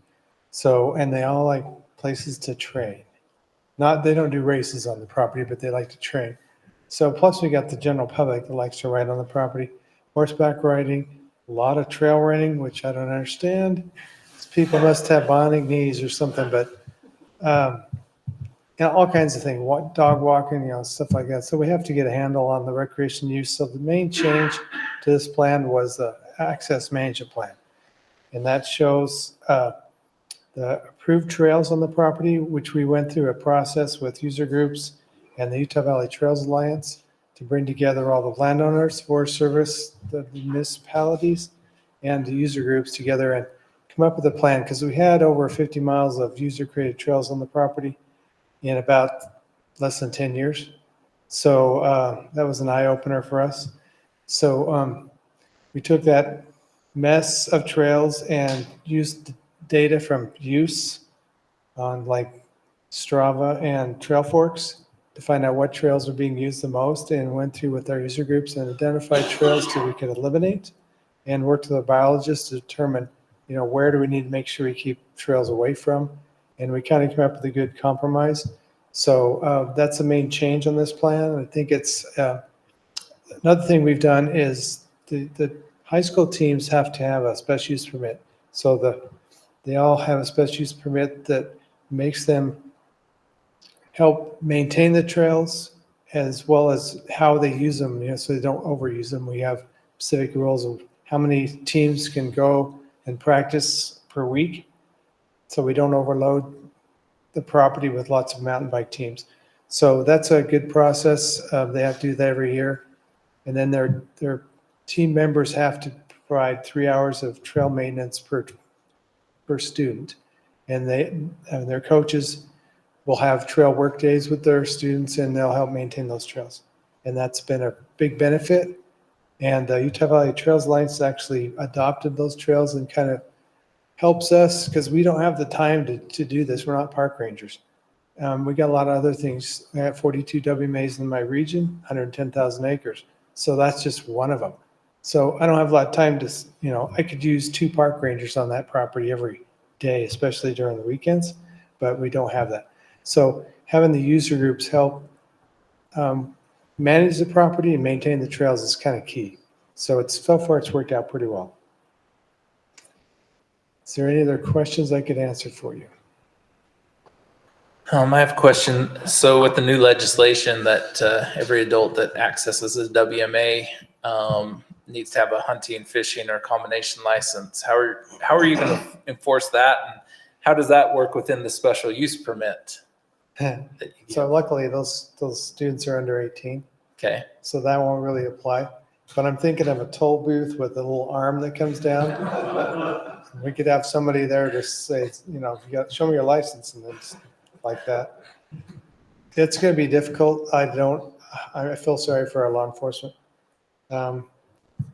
We got to kind of figure out how we're going to do that, because the Bonneville Shoreline Trail goes through the west and south side of the property. And I don't think we can enforce that rule on that trail, but everything that goes off that we can. So it's going to be a lot of signing and educating.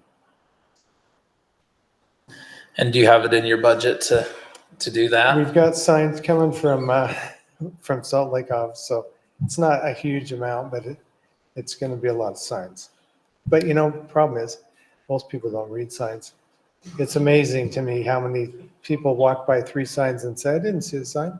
So I don't know how well that'll work. It's going to be a law enforcement problem. So.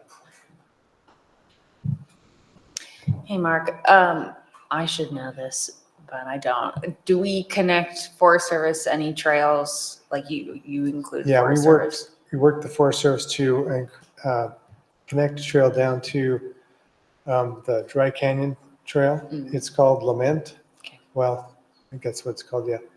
Lament Trail. That was a trail that was user created, but they had Forest Service numbers on it on the WMA. So I'm not sure when that happened back in the day.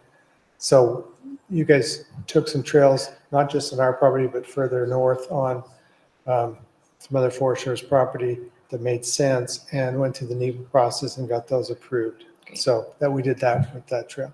Cool, appreciate that. And then are you considering any winter closures on those trails? Yes, thank you for reminding me. I was going to mention that. So now, once this plan gets signed and approved, we want to winter close that property to, well, I'd like to try to do that for everybody above the Bonneville Shoreline Trail. It's just everything above to the north of the Bonneville Shoreline Trail. Everything below would just be open whenever. That's a small portion of the property, but the main part of the property to the north, probably more than 50% of it, I'd like to keep for sure mountain bikes out till April, from December 1 to April 15. But I'd also like to keep, because we had a lot of horse damage this year because of the mild winter, and horses on trails that we spend money maintaining is on muddy trails is not good. So for the walkers or horseback riders, we'd probably have to do February 1 because we do have some late season hunts, or just say everybody out until April 15 unless you have a valid hunting license or hunting permit for those late season hunts. That's probably what we'll do. But we definitely want to instigate that this winter. And that would help kind of alleviate for that 2.5, well, February, March, and half of April, kind of eliminate the disturbance for wildlife and give them a chance to, that's when more deer are up there at that time. Sorry, Mark, one quick question for you. Does that, you said, unless you have a valid hunting permit, does chucker, is that included? Yeah, I would think, yeah, I didn't really think about chucker. I don't know if there's a lot of chucker hunting on the property. There's some. I was thinking more of the late season big game permits. But yeah, that's probably a good point. And then as part of that, would the trails be the only thing closed, or is the area closed? No, I'd just say we'd want the trails closed. Yeah. Okay, that's perfect. So you would allow like cross-country hiking, but not using the trails? Well, no. Yeah. Because the purpose of it, the purpose of the WMA is for wandering wildlife, really, right? So I was thinking more like what we did during that bad winter when we basically told everybody, this is closed for everybody. And that's kind of what I wanted to do. But I could see the problem with, or we could just say February 1 through April 15 and just be everybody, because I don't think the chucker hunt goes up 15th, 2 weeks. So anyway, this is just not really totally fleshed out, but that's what I'd like to do. Just want to figure out how that looks. But right now, people ride right by the signs that say it's closed until April 15th, and they're riding their bikes in there and their horses on muddy trails. And I don't want that to happen anymore. So. Just for clarification, I would be going through the probably wouldn't be hunting chuckers right there. I'd be up well above it, right? But the issue would be access. Yeah, we could always just say bikes, horses, and not worry about people walking, but there's a lot of people that walk those trails, and I'd like to close them for that short period of time. So I would be more in favor of closing the chucker hunt for 2 weeks. As a chucker hunter who has chucker hunted the Wasatch Front, I think it's that important. I think there's enough deer and elk that use that in the winter that don't need to be displaced. There's a lot of places to hunt chucker besides that property. It's not a great property for chucker hunting. So there's so many other good, better places. So I'm not too worried about that, but I didn't really think about chucker hunters. So That's definitely a valid point. So, I mean, we don't have to vote on this, so I guess this is more of a comment and question time for the RAC. If you want to discuss other things with Mark, I know what you're up against. Do we have if somebody accesses these WMAs without the hunting license, what kind of ticket or fee do they get? It's going to be a warning for quite a while. Yeah. Until I'm not sure what the actual law enforcement guys. Maybe Matt could answer that. I'm not sure exactly what it would be. I'd seen fire squad, I don't know. So the question's dealing with people that are on the property without a hunting license. So where it's a new law, that we're still waiting for some clarification from Salt Lake to come down through that. We've been asked to be very generous with the people that are on there with warnings and mostly education to start off with. With Temp WMA, it will be interesting because we have multiple users that are on there all the time. And so it'll be an education process to start right now. Does that? And then maybe after that, is it a trespass fee or what does that citation look like? Probably similar to what we use with unlawful use of division properties that we have in other areas. So there'll be more direction coming down, but those are probably the directions that we're looking.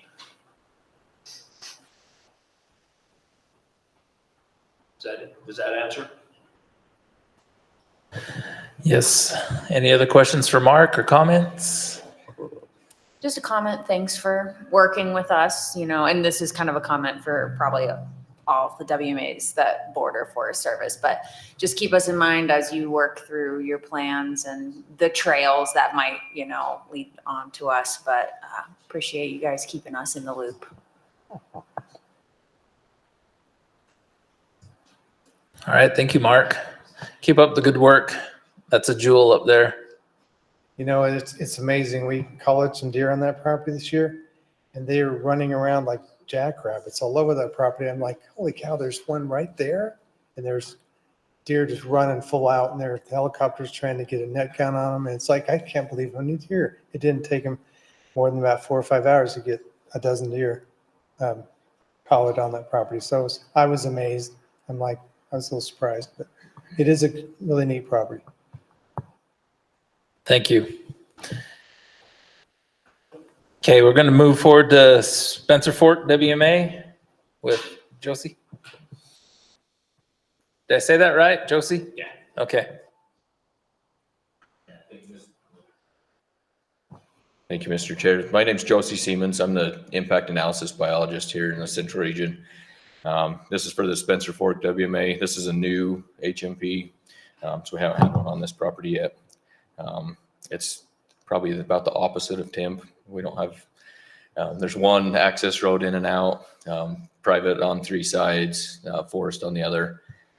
So a couple of our major issues we deal with on this property are we've had 2 major fires in the last 15 years or so, trying to do a lot of fire rehab on that property. And then just its proximity to Highway 89, it kind of has turned into a target for power line easements. So we have three major power line easements on the property now. 2 of those power lines are in place with 1 additional coming in the future. So I'm trying to mitigate impacts from that. So it's a fantastic big game property. There's year-round deer and elk on the property. We have two guzzlers on the property, and then it's kind of right in that zone that it supports a lot of wintering wildlife on it as well. So it's a great property. And kind of the same question for you. It sits in Utah County, at least part of it, so it falls under the new trespass laws, this is gonna same be kind of a thing. Yep, this one's right on the border of Utah and St. Pete, so it's going to be that. And this one is more, there's not a lot of recreation outside of hunting and fishing, so I think it's a little bit different situation, but I think in the summer there's going to be some UTV, OHV access or people doing that sort of thing. So, do any landowners have an easement through the property that they can access the property during the winter or during closed times? Not that I'm aware of. We have one piece of property that's kind of been a U shape. We've got a conservation easement there on the 89 side, but I'm not aware of any. Not on the back year-round easements or anything. Yeah. Yeah, Okay, yeah, it's Spencer's on the very south end. so they could access year round. They don't have to follow the closures. Gotcha. And then that conservation easement, that the Lassen property, Yep. does the division hold that conservation easement or Yes, and we Okay. manage that with them? It's included in this HMP. Okay. Yep. We Perfect. manage it as the. And is it like usable by the public or? It is, but it's pretty. There's no like trail access, road access, so Okay. it's foot traffic would be accessible. So Yeah, this is one that I mean, Tim's a jewel and so is this, and yeah, it's great what you guys do with this. So yeah, it's a great property. thank you. Any other comments?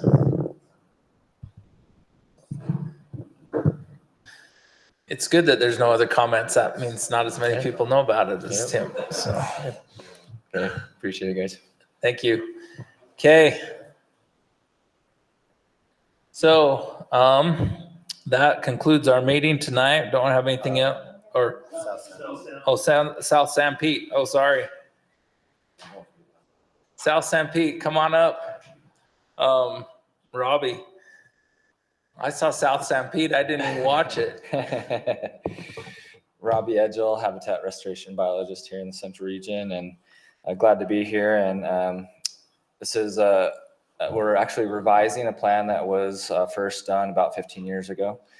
And there's been a lot of growth in San Pete County since then, and we're starting to see the same issues that Mark was talking about already starting to happen down there with more recreation and more schools as well that are starting to do mountain biking and things like that. And so that really is what spurred this revision. But then as going through the process, we've done some other changes as well. So this plan will cover 10 WMAs that covers 28,982 acres on the south end of the San Pete Valley. And they're basically all along the foothills there and cover mainly for mule deer and elk winter range habitat. But they also benefit a wide range of other species from upland game and songbirds and everything that you can think of.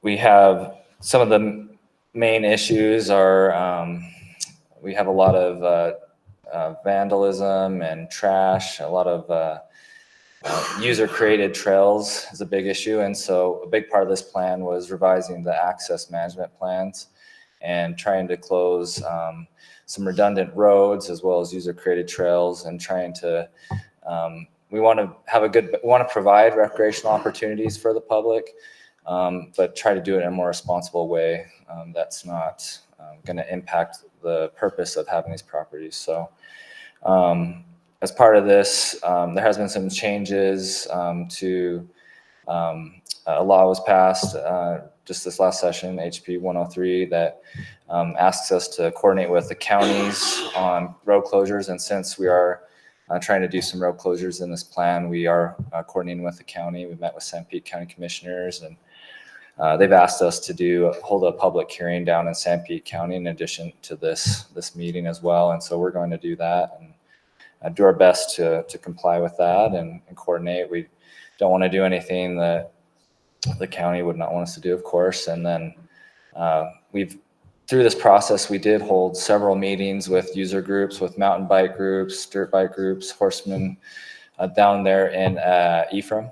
We held 3 meetings, and so we feel like we got a lot of input in this plan of what they want and concerns they had with closing trails and roads. And so I feel pretty confident moving forward with the plan that we have. And when we met with the commissioners, they didn't seem to have too many concerns. They suggested a couple minor changes, a couple of roads that went to view sheds and things like that. So we'll continue, take the comments from this process and then continue with that process as well, and make any revisions as necessary. So That's a large set of WMAs that you're dealing with. Yeah. I remember on the Habitat Council 14 years ago, we're dealing with probably some of the same issues you are now. It's Ashley nods his head, yep. So Any questions or anything with? Imagine that you're maintaining access to forests through that area too, and as needed, and working with them. Yep. There's some roads, actually user-created roads that go onto the forest, and so we've been coordinating with them on what they want to do with that. So that's good. That was my one comment was Yeah. just, as you work through those user created trails, make sure you're chatting with those folks, and I'm sure they've got a lot of insight too. Yeah. on How they get used. yeah. Okay. Thank you for your time and Yeah. coming up there. Good luck with everything down there. Thank you. It's a lot on your plate. So, okay. Now that brings us to the end of our meeting. We don't have any other business on the agenda. So with that, I would take a motion to adjourn. So moved. So moved by Scott. We are adjourned.